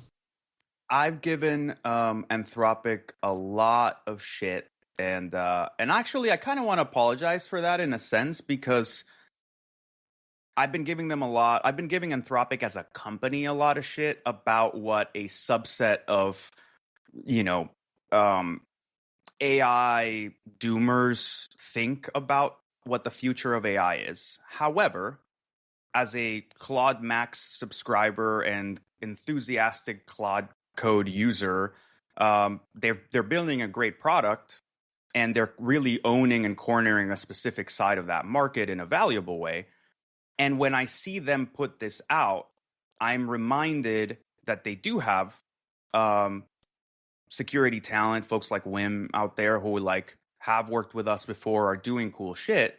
And more importantly, I see this as them taking the cybersecurity angle seriously, them taking the intelligence angle of it seriously, because most of the value of at least up to this point of being a frontier lab in the middle of potential malicious activity is the intelligence collection value. The same way that, going back to Google, right? Like before Gemini, Google had this intelligence, like X-raying somebody's brain power by virtue of their positioning. Because I'll tell you what, if I can read your Google search history, I don't care about your emails. I don't care about your calendar. I don't care about, if I can read your Google search history, if I can look at what you're searching for at any given time, and that's your main mechanism for existing, which it was mine for like 15 fucking years, you can tell just about everything about what a person is thinking at any given moment. Consider that your browser bar was also searching and like all that shit. And I'm not hyper-indexing on Google. I'm saying that was really valuable to know what people were thinking back in the Google searching days, with fragments of tidbits of what you were saying. Anthropic, OpenAI, Google, Gemini are sitting on literal conversations that express intent, that have duration, that produce artifacts, that get debugged over a period of time. Like whenever an attacker is using these things, I think it's fucking phenomenal, because it might be the first time that you can sit at like the development table or the operational table of some of these actors and just have a conversation with them and go, what are you trying to do?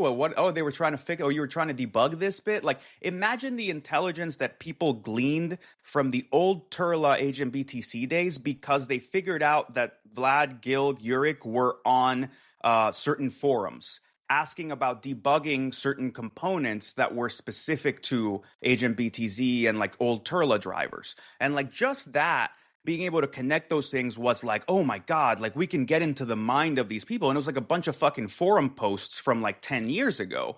Well, what is it like when you can see an Iranian operator's conversation about like, oh, I really need this thing to do that. I'm having an issue with this thing. And you know what time it was happening. Like it's an admission of like operational development and tempo. So we really do need them to play ball. And I guess that's my really long-winded way of saying that I'm hugely standing Anthropic for getting into the threat intel cybersecurity side of things seriously, for not making it entirely about this information, which is not a dig at OpenAI. I love the work Ben Nemo's doing, and we know Dave Aitel is out there doing real cybersecurity shit.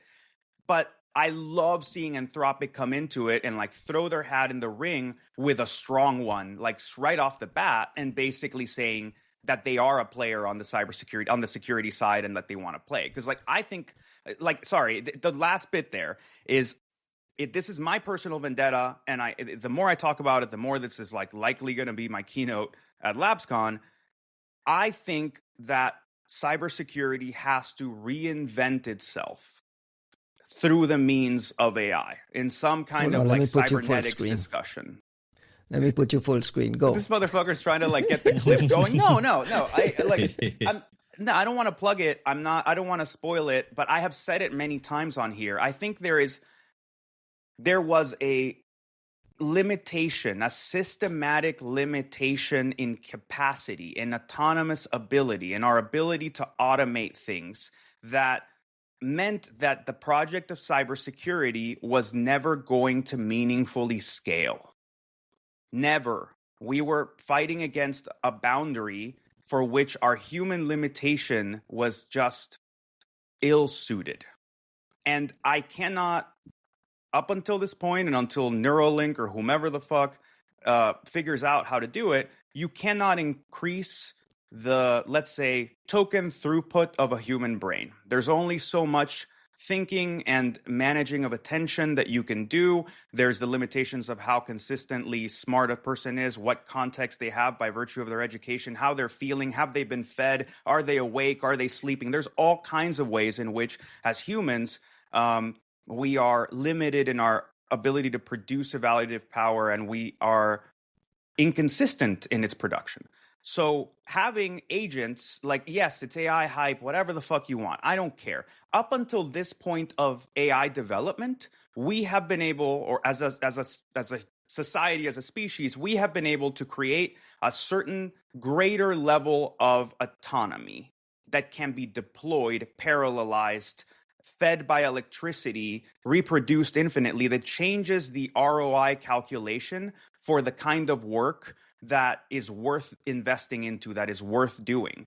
Because when it needed a human being, it never made any sense, right? I will not take someone with a certain level of ability and knowledge and a limited amount of time and put them to manually classify every blog that comes in to see if it has IOCs, if it's interesting, is it about China, is it about Russia, is it about whatever, which, like, little things like that, you go, yeah, but how important is that? Well, actually, it is important when you start talking about, like, how do we structure all of our historical data? How do we systematically follow the same intelligence production processes for everything we ingest? How do we know that we can rely on the data that we have? In many ways, this was the promise of Recorded Future. They knew, as like former CIA people, that you do need that kind of like analytical fabric. The problem is the technology wasn't there, and they sure as shit weren't selling it, but they had the idea and they were promising the right thing. What my argument now, and this is a very long-winded and ridiculous tangent, is we are getting there. We have gotten there to a certain degree. And even if all AI development stops today, where we are today, it just will not get any better for another 20 years. We just got to settle with, like, this is AI, like, for now. The cybersecurity industry has gotten the tools to scale up in its management of the problem to a degree that was impossible before 2022. And that shit is not small. Considering that we were a failed project that was not going to be able to operate at the scope we needed for the problem we have at hand, and the problem is only getting bigger, we need to not be excited about AI. We need to reinvent our entire industry in terms of what you can do with increased autonomy, and not be worried about losing jobs and not be worried about any of that shit. We should be worried that up until this point, the best that we could do with everybody who put their hands in it was not very much, and should instead be willing to cut that carcass out and say, fuck it, this is the moment to, like, reinvent ourselves through this. So I'm glad OpenAI has been playing. They have a very specific focus with what they're doing. I trust Dave Aitel, Matt Knight, those guys to, like, build some cool shit. There's no way a single company is going to approach this.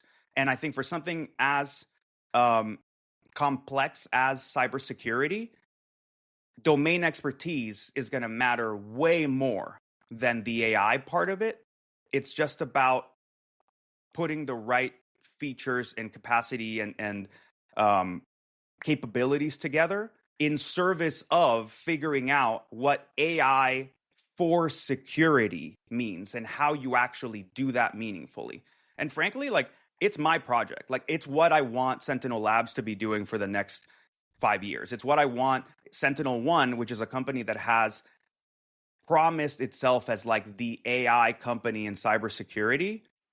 I think it's in our mission to be the ones experimenting and like kicking the tires on this shit and saying this works better. This, we can do this that we couldn't do that before, blah, blah, blah. That's the mission as far as I'm concerned for the next few years. Before we jump off, we got some breaking news. Amazon just published a blog post that you have up on the screen there. Nobody got a chance to prepare, so we're going to respond to it very live. Amazon disrupting a waterhole campaign from APT 29, Midnight Blizzard, threat actor associated with the SVR. We got some news here that Amazon themselves is participating in this space, just going back to the GTIG thing a second ago. So we're I'm just looking at this live. Any thoughts quickly, Costin? Is there like are you familiar with this watering hole campaign? IOCs in there? Like, do we get there anything? we go. I'm just asking. I don't know, man. I haven't seen it. You got some Moses. Is that the YARA rule? Is that the YARA rule? Since when? Sample JavaScript code. All right. So where's the links? Where's the... Find Cloudflare. I've seen this before. Breaking news 6 hours ago. I see. Yeah, I've seen this domain before. We just saw it, so it's breaking to us. Check the system. Check the system, Costin. Give it to us live, checking man. the system this live, is unscripted. I'm checking it live. Check the system live. Come on, customers are waiting. Cloudfairy, directpartners.com, lure victims into Microsoft device code authentication workflows. Somebody, Ryan's gonna love this. Someone in the chats, in the YouTube chat stream, is saying 3-buddy problem 24-hour stream. Bro, we can't break the 3-hour mark because these gentlemen are like, how, we need to go pee. Like, we can pause it. We can break. We can pass the mic. Joe Rogan goes to the bathroom breaks. while Ryan and I chit chat.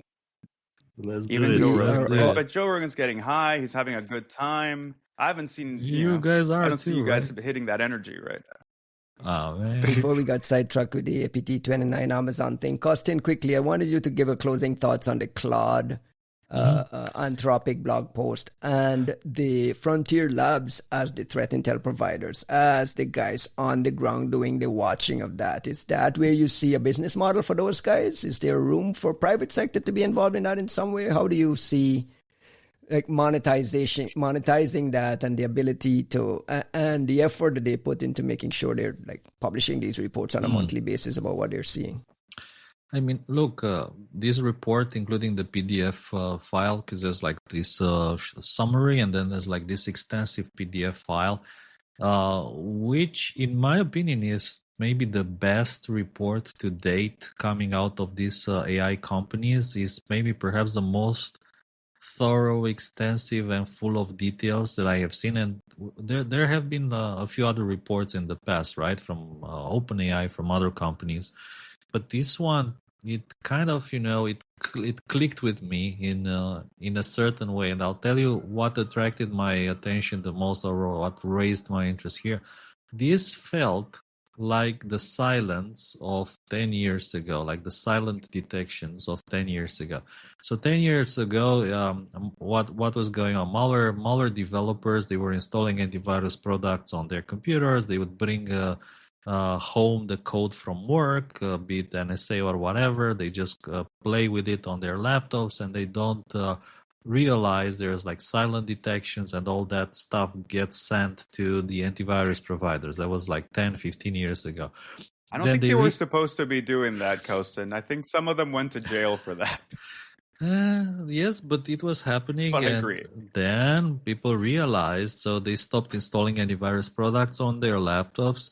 And they still didn't realize there's Windows Defender. And like that's like the next stage. Windows Defender, like on the laptop, and Microsoft has all that visibility and information. And then they realized that is happening as well. So now the cycle happens again with AIs. And in particular, there's two cases in this report, which I think they're very cool. One is about the Chinese APT targeting Vietnam. They don't specifically say which group that is, but I mean, it's ultimate visibility into their activities. It's like these are like the new silence of our age. It's like the new iteration in silence is effectively having an inside view into what the APT groups or malware developers are doing with the AI from the AI side of things. So it's, yes. Silence were a lot more controversial, though. But is this not controversial as well? Like, silence is what got you guys into trouble in the early days. But silence may have gotten us into trouble in like the way folks were discussing things, but that was... It hasn't stopped anybody from doing it. No. It's not that. It shouldn't have stopped anybody, and it should not have been controversial in the first place. That was people drumming up the discomfort that we feel with not knowing what all software is doing inside of our systems at a granular level. But frankly, it was an idiotic misunderstanding that was fostered by people who wanted to discuss a controversial story. And we're more than welcome to talk about their discomfort with Kaspersky, with the use of a foreign AV, with the research we were doing. That was all valid. You can think about it however you want. However, focusing on silent detections was like a really dumb way to go about that, because anyone who has worked in any private sector cybersecurity offering knows that is an essential mechanism if you're doing any kind of detection, not classification. Classification means I can tell you what this is. I'm not doing anything about it. You are welcome to do whatever you want with it. And at that point, you can be completely transparent if you want with showing things. When you're doing detection, you need to know that, this new thing that we created, this new signature, this new engine, this new ML model, this new whatever is accurate in situ. And you don't have everybody's data, and you don't have, some way to mirror every millions of endpoints in your fleet to see if this new detection is going to, I don't know, blue screen half of the fucking planet overnight, or, DDoS the entire SOC, or is a detection that worked well today and doesn't work tomorrow. Every cybersecurity product has some kind of silent detection mechanism, just as part of like testing their research rules in ways of trying to figure out if something is spamming, in order to figure out what behavioral detections you can turn on, there's all kinds of silent mechanisms. So that judgment on KL, I understand that they added some nuance to it. Let's get to the nitty-gritty of what actually made it controversial, though, because you're describing all the positive benefits of doing it. No, it's not the positive benefits. It's literally how the fuck these systems work. And somebody tried to make it sound nefarious. Now, what I will say, not to be naive, is I don't think that the U.S. government was putting all their cards on the table, and they were latching on to arguments that were more readily accessible, that meant that they didn't need to reveal their actual sources and methods and intents. And so I don't think that it's an accurate representation of everybody's of everything they knew, of the reason they were doing things. And frankly, that could mean that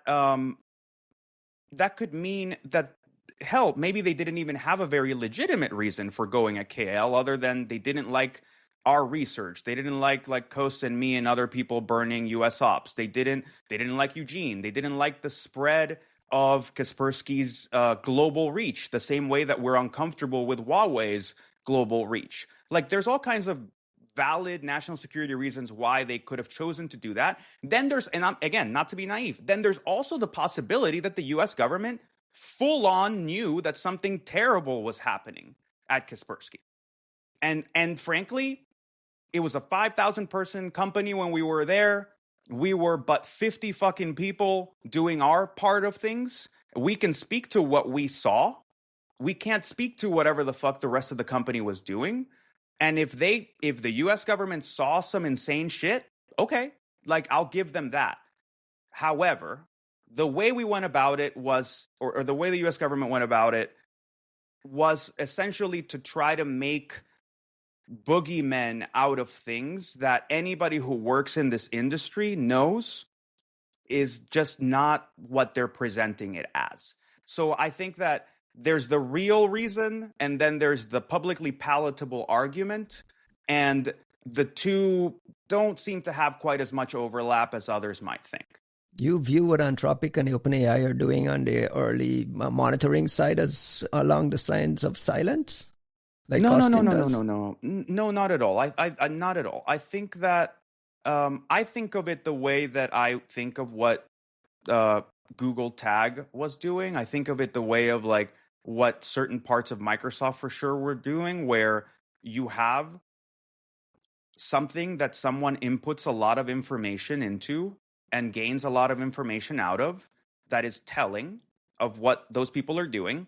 You have a very real privacy remit that you need to abide by, especially the frontier companies, right? Like no one's going to talk to the agent the same way. If I think Dave Itel's reading every one of my messages, I'm certainly going to curtail a little bit of the things that I ask, right? Like it changes how you interact with the thing. And I think these companies take that very seriously. So what it then becomes is like, they need to be better about the intelligence side of things in order to have signals of what things need to get taken out of the mega privacy bucket and put somewhere else for analysis. And then you go, oh shit, look at what the North Koreans are doing with Claude Code. Oh shit, look at what, the Iranians are doing with this other, with Opus and like coding and artifacts. And that's just part of, frankly, like that is just part of becoming a mature big company that has skin in the game, that has a scale of users that is actually central somehow, and realizing that you can't just bury your head in the sand. People are going to abuse what you're building, and pretending that they're not and hiding behind GDPR or whatever the fuck is a bullshit cop-out, and it makes you a shitty partner on the internet. So like these people are they're getting to the point we knew they were going to have to get to. But I'm proud of like a company like Anthropic doing this, because the easier choice is to go the Apple route and just throw your hands up and go, oh, privacy is so private that we want to privacy all the private things, and therefore we're too privacied out to unprivacy we end up with lockdown mode bullshit. Yeah, and you're like, so we're just not going to look. Look, we built you a panic room. You're going to love it.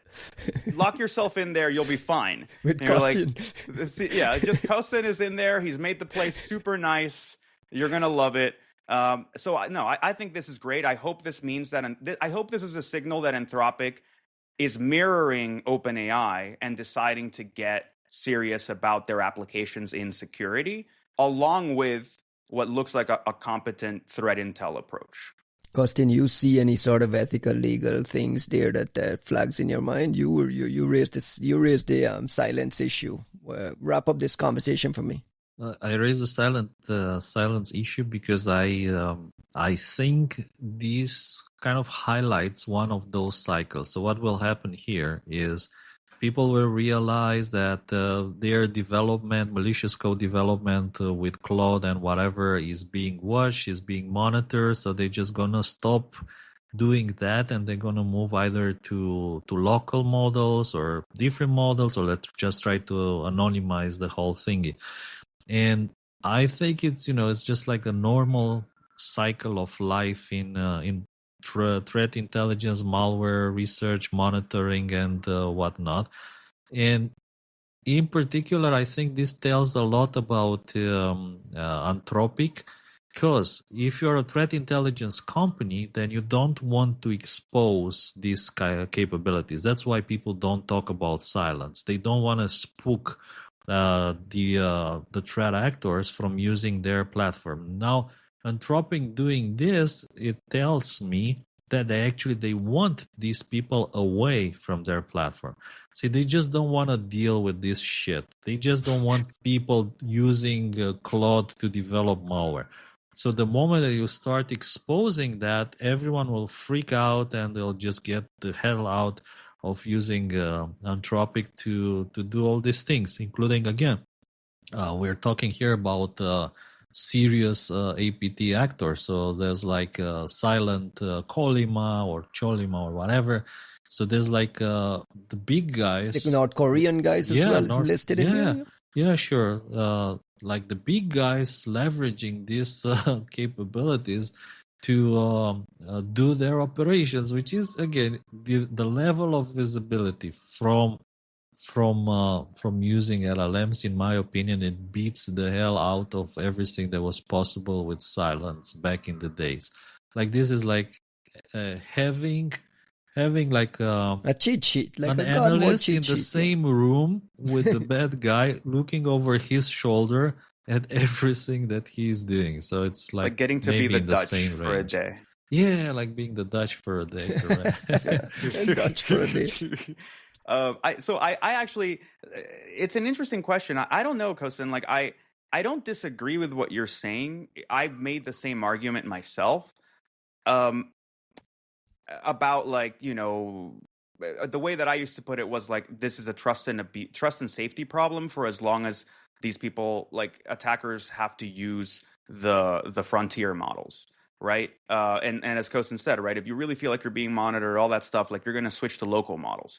Okay, that is a sort of imposition of cost that is interesting in this universe, that it's not the same for when we were talking about like search and other like normal systems. Because if you couldn't search on Google, yeah, that's kind of an impairment. But like DuckDuckGo was a search engine that would give you about the same, right? Or like if you wanted to just fucking, I don't know, use Bing or whatever, if something's wrong with you, if somebody really hurt you and you wanted to use Bing, right? Like you would more or less get the same results at this point.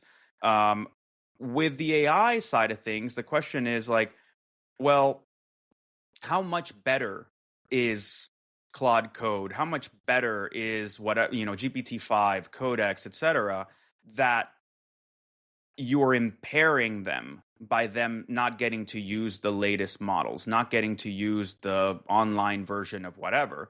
And I would say it is a sizable difference, and you do, at least for the time being. And you do have to kind of harness and figure out how the system works. Like there is like a cost imposition to trying to figure out how to do this with local models, and you're not going to get as good results. I think the other side of it is this kind of quashes your visibility to some degree, and it forces them to adapt. The thing to remember here is like there is a fraud and abuse aspect to them using these systems. I don't think Silent Kalima and the North Koreans are paying for Claude Max accounts. They are almost certainly finding ways to steal tokens, to use credit card fraud, to steal people's accounts, to steal API things. And it means that for them, there is a cost. Token generation cost is not so low that you're comfortable with a lot of fraud.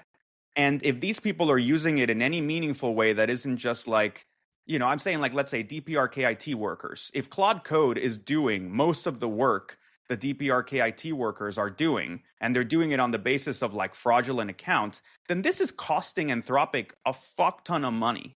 Like I pay $200 a month for Claude Code at max, because if not, after a certain amount of hours, they limit you, and like you start getting throttled to the lower model and all that stuff. So if the North Korean IT workers need Claude Code and they're doing that shit like on the basis of stolen creds and APIs and whatnot, or stolen credit cards, that has got to be costing them a whole lot, like Anthropic, a whole lot of fucking money, as it would OpenAI, because token generation is not so cheap right now that you're just giving it away. And there's no doubt that there's an executive at Anthropic, OpenAI, looking for business models for cybersecurity, tap into cybersecurity market. So there's obvious ones. There's some obvious. Just imagine building like a virus total where you can hunt in all these queries that people are running. Like that's deploying YARA rules. That's why when you say, I think Anthropic want to kick these motherfuckers off their platform, I think you're wrong. I think Anthropic wants to be able to watch them and sell that visibility. Then they would share this report privately with the industry and have a platform ready for subscriptions. Marketing has to market first. You know how it goes. By the way, Costin, we are way past the 2 hour mark, and I got to wrap. Oh, absolutely. We're 2 hours and 10 minutes in, and I want to wrap up the show. Is this the 4 hour episode you wanted I to thought do? You were about to say that you need to take a bio break. I need a bio break, but like a permanent one. But a permanent one today. Costin, we started off the show, and last week you spent a lot of time on your iOS setup, making sure you're in lockdown mode, turning off FaceTime, turning off iMessage. Do you use WhatsApp on iOS? What's that? That's very, very popular there in the in Europe is WhatsApp on iOS, and I flag it because we have fresh news this morning, another bit of breaking news on a new WhatsApp they exploited in the wild. The folks from Amnesty International are tweeting. I'll share some of the links in a second, but Amnesty International tweeting that they are tracking this situation. Feels like one of those big commercial spyware operations here. Is WhatsApp for iOS popular over there? Is this something you would be paying attention to, or do you already delete WhatsApp? What's the profile? Around here, WhatsApp is the equivalent of iMessage in the States, meaning that everybody uses WhatsApp, and if you don't have WhatsApp, you can't do anything. Like for school, for kindergarten, for basically anything, like even just living in this apartment building complex, they have WhatsApp groups. Your neighbors have WhatsApp groups. Quarter, everything, they all have WhatsApp groups. So it's like super popular.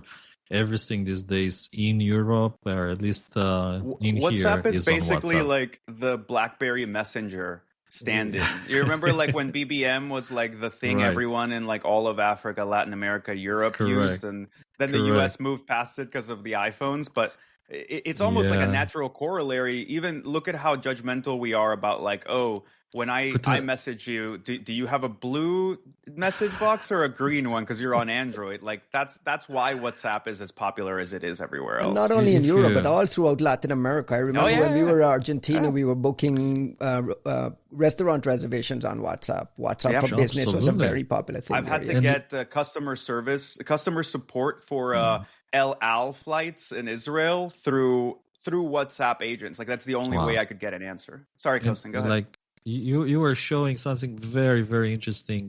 Just in this screenshot, actually, it's as well. They say that actually this WhatsApp vulnerability that allowed a device to essentially load an URL automatically, zero-click load of an URL. And that URL, I think that is the best part, was actually exploiting CV 2025-43300, which is that image IO vulnerability that we talked about in the previous episode. Do you remember that one? Yes. That required a DNG TIFF file. And the we one went over it in the last episode. Yes, and Matt Swish, he wrote this detector tool, Elegant Bouncer. I think Hamid also helped with it. And now we understand that these two were chained together in order to achieve this zero-click infection. You mentioned it had to have been part of a chain. So that was Apple patching their image IO component, and now we're seeing the probably the infection vector. This is how it was triggered in like zero-click manner through WhatsApp. So this authorization, incomplete authorization of link device synchronization, that's a mouthful, could have allowed an unrelated user to trigger processing of content from an arbitrary URL. So that's like the remote loading of the URL on the device, and then there's the OS image IO exploit vulnerability that leads to remote code execution. So and another thing is that WhatsApp is notifying victims. So if you can check your WhatsApp accounts if you receive this notification. I can check mine right now on one of my devices. And this is I'm sharing on the screen what this notification looks like. It's basically WhatsApp notifying its users that they're is that now? Should I check? Yeah, right now. This is like live. So how do you fit your WhatsApp threat model into securing your iOS environment there when you can't get rid of WhatsApp? It's part of your ecosystem. It's part of your landscape. Well, like I said, I run like a dozen different phones, and some of them are honeypots. And the idea here is very simple. You have one phone that everybody thinks it's your main phone. Then you have another phone that you show to people, and you say like, this is the phone that I use for more sensitive stuff. And that is actually the phone that everyone will want to target, not your main phone. And then you have like half a dozen other phones that you actually use for sensitive work and discussions that run a variety of things, including, like I said, honeypots, older iOS versions, Graphene OS, which is my favorite sensitive talks platform, if you want, Graphene OS running on Google Pixel phones. So it's true that you need to invest a lot of money. It's a pain in the ass, though. It's like a pain in the ass. Like living like you is a pain in the ass. Like this is not a normal way for people to live. Why, thank you. I know, right? But in my opinion, this is the way. Like there's no other way to live. I mean, it's the only way. There's a huge difference between me and you guys, which is that you have a US phone number. Your phone numbers, they start with the +1. And that means that you are technologically protected from being targeted with NSO Pegasus, which has these technological blocks. You will not be like targeted by geotechnology blocks. Correct. You'll not be get targeted by Five Eyes and related intelligence agencies because they don't target U.S. citizens, right? So this is like a huge difference from let's say what it means to have these +1 phone numbers and being a US citizen and the rest of the world, which is why you need to run 10 phones, 6 of them with Graphene OS, 2 honeypots, 1 for real, 1 for fake. No wonder your internet is all fucked up. Monitor everything. So no wonder, no wonder. Going through like 7 VPNs is 80 megabits out of the 100 megabits that I use for that is just honeypot traffic. Juanito, close the show with some shout-outs. I thought you wanted to hang out, man. You're not hanging out. We're not hanging. No, you're done. Okay. Actually, well, first of all, shout out to like the 20 people that have actually hung out on the live stream. We were experimenting this time around, and like absolutely, they've been in there so chatting. busy in and, there, like, I can't keep track. They're keeping me honest and keeping me from just like Important bulldozing question. over Costin all day. Did you change the way you think in podcasts because there was a live audience? I definitely did you check changed. your words?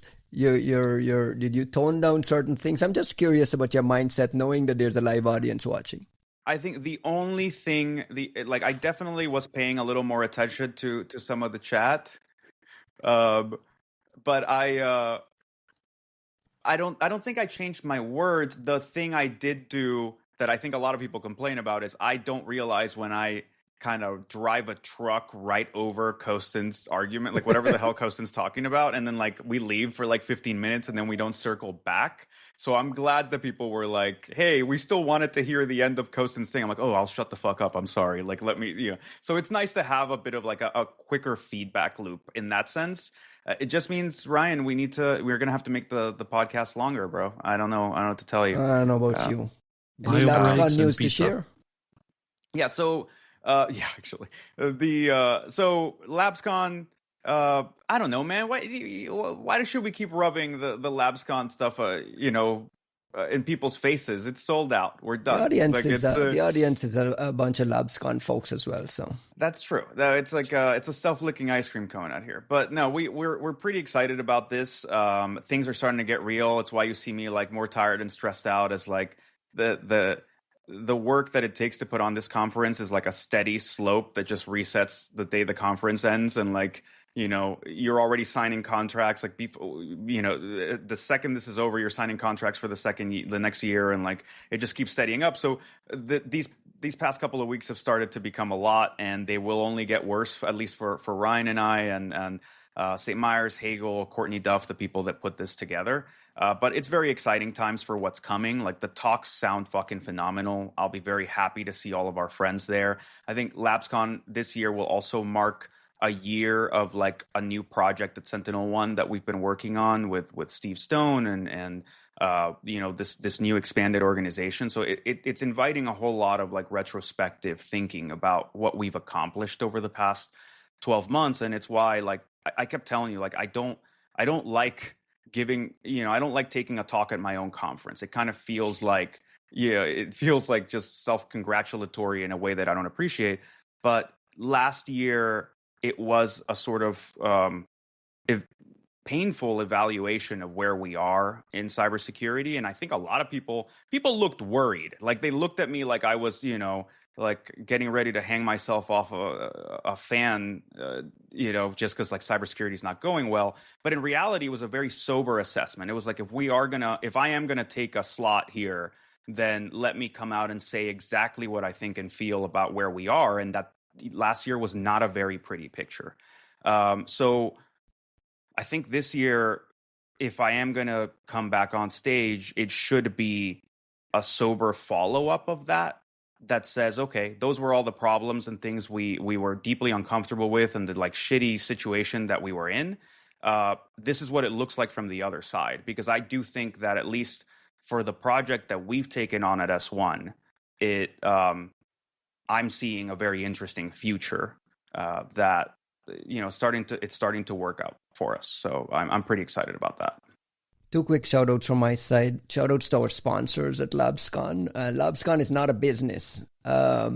We rely entirely on all the sponsorship, and all the money from the sponsorship goes back into the conference. Luckily, we have that advantage in that we don't have to make a profit. I just wanted to flag a bunch of these sponsors who have generously and quite early, without getting like leads and all that, a list of attendees back, have come back and supported us. I just wanted to give a quick shout out to those guys as well.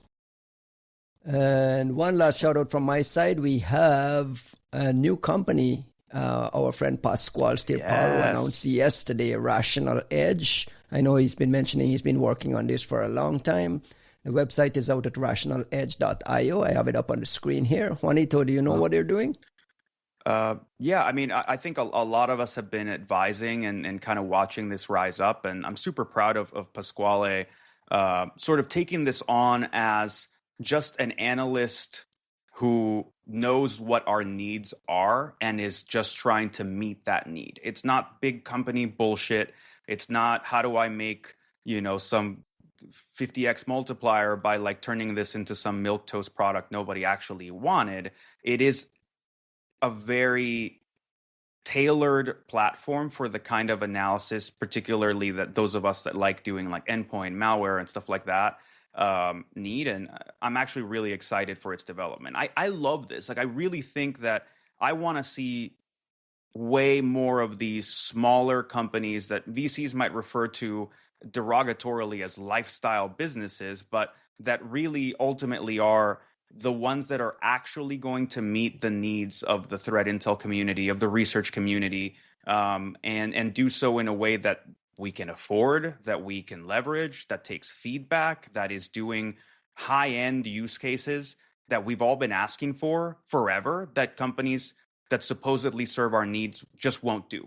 Like, I look at VirusTotal never, ever, ever, ever, ever giving us a full retro hunt and like literally having like a facetious fucking survey form on their website as like a giant fuck you to the community they serve. Not to come down on those guys, but like I'm saying, like if VT was still on them, man. Why are you why are you checking yourself suddenly? Because I love VirusTotal. I know, and like I love VirusTotal, and like any time I spent on VT, maybe not so much the new portal, but any time I spent on VT was always a rewarding experience in my life.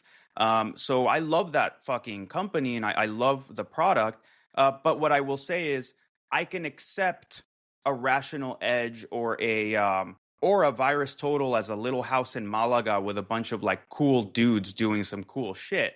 I can accept their limitations and them saying like, we can't, man. Like, we have a ton of data. We can't affordably support to like do full scanning over, 6 petabytes from our house out here. Once you're in Google, just choosing not to do things like that I know you can do, and choosing not to give people that even though you're charging us, everybody, 20x what you used to charge, it just feels like we can't be bothered. And it's okay if that's the way that VT and others are going to go, so be it. But I think that's precisely the opportunity I want to see companies like Stairwell and fucking and Rational Edge and URL Scan and Validin and Silent Push, and like you see these new players come in to fill those gaps. And I think the economic incentives at that level make sense to actually serve the needs we have, as opposed to what we see the minute that something gets sold to a PE firm or to a mega giant, and you're trying to squeeze 300x returns on the same business rather than the health of the cybersecurity industry. So that's a really long way of shouting out, I am super supportive of Pasquale and his endeavor. I hope folks find it useful. And I look forward to more of these things, hopefully. Costin, close this show. Have you gotten a look at Rational Edge? Have you gotten a chance to talk to Pasquale and these guys about this? Yeah, I spent some time and we chatted. Even at PivotCon, I think after the conference, we talked a bit about this. I think it's even more impressive, and I know that Pasquale did everything by himself, which is a monumental effort to develop not just the research systems, the back end, but also the front end and the processing and the parsing and the user interface. So that's even more amazing. I'm looking forward to see a demo, like a live demo on YouTube, for Pasquale to do a webinar to demonstrate the platform. I think everyone would love to see that. So I hope he does it soon. So again, good luck with the company. I know how difficult it is to start your own company alone by yourself, to give up your job, as Pasquale did, and jump into the unknown, and have like a budget of, let's say, XK. And you know that the moment that the XK are gone, you need to start looking for a new job again. And your project, your dream has failed. So good luck to Pasquale, and well done. Great way to end it. I want to again thank the folks who hung out in chat with us. It was pretty cool to watch a bunch of folks who, we shared it with a handful of people, and we had 20 people hanging out there all week. If this thing holds up, maybe we'll do this every week. I don't know. I mean, it would be interesting. I think, if we keep it on the... I don't want you censoring yourself, though. If these live people are going to have you censoring yourself, I'm going to kick them out. It's not censoring me, though. I will say, shout out to Mac, Don McCarthy. I mentioned him earlier, like kind of fact checking me on a lot of like the telco stuff and telling me kind of what's right and wrong as we're listening, as we're recording this thing. He's always been an amazing supporter of what we're up to, and like he's doing some pretty cool shit with his startup as well. So I should at least kind of shout him out. Well, I won't speak for him, because I know he's doing some cool shit, and I don't know to what extent he's like putting it out there properly just yet. But if you're doing if you're interested in some interesting network monitoring stuff, like that's your boy. Like talk to Donald McCarthy, Mac to all of us, and Sin Mac. And on that, he's also brought up a point that I think I didn't realize. The argument for the live stream is this has got Glasshouse energy. If you remember, like we used to do the Glasshouse streams, it was like the Grug, Dave Vitale, me, Silas Cutler, a bunch of folks would sort of like jump in and out. Thomas Ridd was on it. I think Dmitry Alperovich jumped on at some point. Like we just Kim kept Setter, like Hamid, Kim Katie Setter, Masouris, So like and it used to be this like we just get on there and talk shit on Twitch for 4 hours. You're and not doing it that just, for 4 hours. It had a very irreverent energy. It had a very like uncensored energy. And I see, in some ways, I see the Three Buddy problem as almost like a more polished version of that. But having the live stream actually makes it feel very similar of like, having that kind of feedback there. So there is an argument for having it. If it works and you guys are comfortable and you're not going to be like watching your P's and Q's because someone is looking at it live, if that's the case, I'll kick him out. If the minute like a Google lawyer shows up into the thing, right? Exactly. Like, okay. Exactly. And we've had folks from Google, GTIG expressing interest in coming on the show. We've had people from we have the ability to do some pretty cool live streams with some live guests and so on. So you know what we should do is, I mean, obviously we should do more guests, absolutely. But I also think for these some of these live events that we're talking about, that's a good opportunity to bring on some other folks, right? The same we did with Brandon Dixon. Have a different kind of interactivity to have a crowd there with you, and that's what we should consider, right? Countermeasures is coming, LabsCon is coming, and I think we need to treat it as the opportunity to bring some folks on stage. And if folks at Google, I mean, honestly, choice folks at Google, right? Like Heather Atkins is great, Billy's great, comes on the like show is a Hulkquist. choice. Yeah, but I'm saying like there are amazing people we'd love to chat on with here. Yeah, that'd be great. All right, folks, we'll catch you next week. If I don't stop this thing, it'll never stop. Peace How out. come we don't have a soundtrack like a three-body problem? No, Next. no, no, no, guys. Bye, guys. Bye.